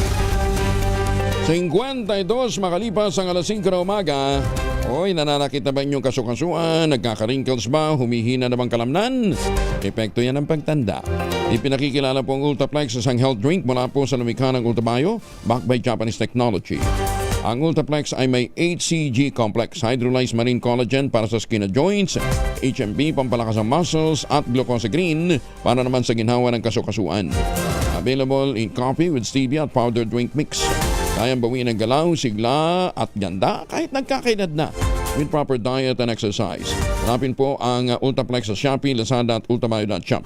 Ang Ultraplex po ay hindi gamot at hindi dapat gamitin panggamot sa anumang uri ng sakit. If symptoms persist, consult your doctor. And again, congratulations po doon sa ating winner ng 8,000 piso sa ating mahiwagang tunog. Si, ay nawala. Ayan ha, basta tagano ito eh. Saan nga yun? Sandali, nawala eh. Biglang naghang. Ayan. Dali. Saan nga ito? Kanasyaw. Taga Kanasyaw, yung ating winner si Vanessa. Antabayan mo yung tawag mamaya, Vanessa, at para maipadala na sa iyo yung premyo nating 8,000 pesos, ha? Hoy, teka nga pala, munti ko makalimutan na naman. Sino itong kapalmuks na naghahari-harian daw ngayon dyan sa BIR, ha? Sir Commissioner Charles, ha? Mukhang may gustong, akala yata nandyan pa yung amo niya si Pogi. At naghahari-harian at ang pinangangalandakan ito nagpa-power tripping ito kasi pinakiusap daw mismo ni Pogi, no, kanyang dating boss para manatili siya sa BIR, no? Kaya kinausap daw si Secretary Go. Ayun, ha? Kaya ngayon naghahari-harian sa piling Bagyo pa rin, diyan po sa BIR. Ma-check nga. Kasama yung pangalan nito doon sa pinatawag ng Senate Blue Ribbon Committee o kasama siya doon sa mga anak ng Diyos na hindi ipinatawag, ha? Hindi naman siguro papayag si si commissioner diyan, yung bagong commissioner ho ng BIR. Magaling yan. Umaga, Pilipinas! Nag-deploy ang Philippine Coast Guard ng 97 meters at 44-meter vessels at mga patrol aircraft sa Malampaya East 1 Reservoir kung saan na-discover ang isang major natural gas. Ayon kay Coast Guard spokesperson for West Philippine Sea, Commodore J. Dariala, line itong palakasin ang maritime security at protektahan ang critical energy infrastructure ng bansa. Sinabi ni Dariala, ang pagbabantay sa naturang reservoir ay isa sa mga prioridad ngayon sa hanay ng Coast Guard na pinamumunuan ni Commandant Admiral Ronnie Hill Gaban. Tiniyak naman ng opisyal na mas magiging adaptive at responsive ang hanay ng mga taga Coast Guard para masigurong bantay sarado nila ang nasabing gas reservoir. Una nang inanunsyo ng Pangulong Bongbong Marcos na meron itong 98 billion cubic feet ng gas at kayang lumikha ng 12 billion kilowatt-hour na kuryente kada taon, sapat para sa higit 5 milyong mga kabahayan. Pangungunahan ni Chief Justice Alexander Gismundo ang opening ceremonies para naman sa Second National Decongestion Summit na gaganapin sa Manila Hotel ngayong alas 5 ng hapon. Inaasahan dadalo rito ang mga matataas na opisyal na gobyerno para talakayin ang mga hakbang na tutugon sa siksikang mga kulungan sa bansa. Lalahok din sa naturang pulong ang ilang international partners gaya ng United Nations Office on Drug and Crime, Government of Australia at ang European Union. Bukod kay Chief Justice Gismundo, magsasalita rin sa naturang seremonya si Acting Secretary Frederick Vida ng Department of Justice, DILG Undersecretary Ronaldo Puno at Supreme Court Associate Justice Maria Pilomena Singh at Australian Ambassador Mark Innes Brown. Ang naturang summit ay magtatagal hanggang Biyernes, Enero 23 at ang pangunahing layunin ay pag-usapan ang ating mga congested jail. Malupit yung ating mga kulungan parang hindi, di ba dapat reformative? Hindi ka mukha sa ibang bansa, pagka nakulong at least nare-reforma, no ha? Hindi naman lahat. Dito sa atin, lalong nagiging nagiging maloko yung mga nakakalaya, di ba? Meron isa. Pero yung iba naman, nare-reform naman talaga, no ha? Hindi naman lahat. Tinampahan ang kasong cyber libel ni House Deputy Speaker Ronaldo Puno si Cavite 4th District Representative Kiko Barsaga sa Office of the Prosecutor sa Antipolo City.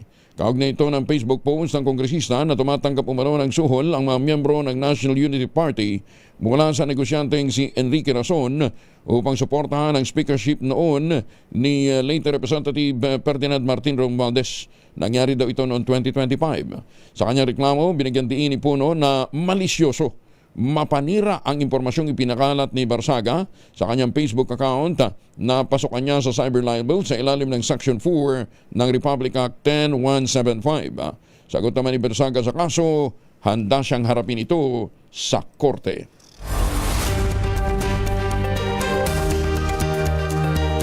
Naaresto naman ang cashier ng DPWH Bulacan 1st District Engineering Office na si Cristina May del Rosario Pineda, isa sa 6 na kampo-akusado ni dating Senador Bong Revilla. Naaresto si Pineda sa kahabaan ng Halsema Highway, Barangay Bangao, Bugyas, Benguet.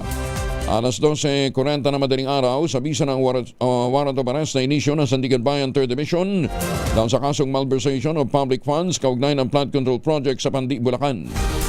Sa ulat ng CIDG patungo ng Mountain Province, si Pineda nang madakip at agaran ding na turnover sa kustodiya ng CIDG Region 3 Provincial Field Unit sa kaparehong araw. Baka naman hindi naman siguro ito doon, magbabakasyon lang. Wala, natsempuhan Susunod ng 2x2 sa Tangisias Balita, Kuya Angel po, si Angela Palamones, nag-iwan sa inyo na isang magandang umaga. Maraming salamat sa inyo lang sawang pagsubaybay, pakikinig at pagtitiwala. At tulad po ni Yorme Isko Moreno, magtanim ng kawayan para sa kalikasan at kabuhayan. Ang ating quote of the day ngayong araw nito ay mula po sa French philosopher at na-judge na si Montesquieu. Ang sabi niya po, the deterioration of every government begins with the decay of the principles on which it is formulated. Oras sa buong kapuluan, ACS na umaga. This time check is brought to you by ACS Manufacturing.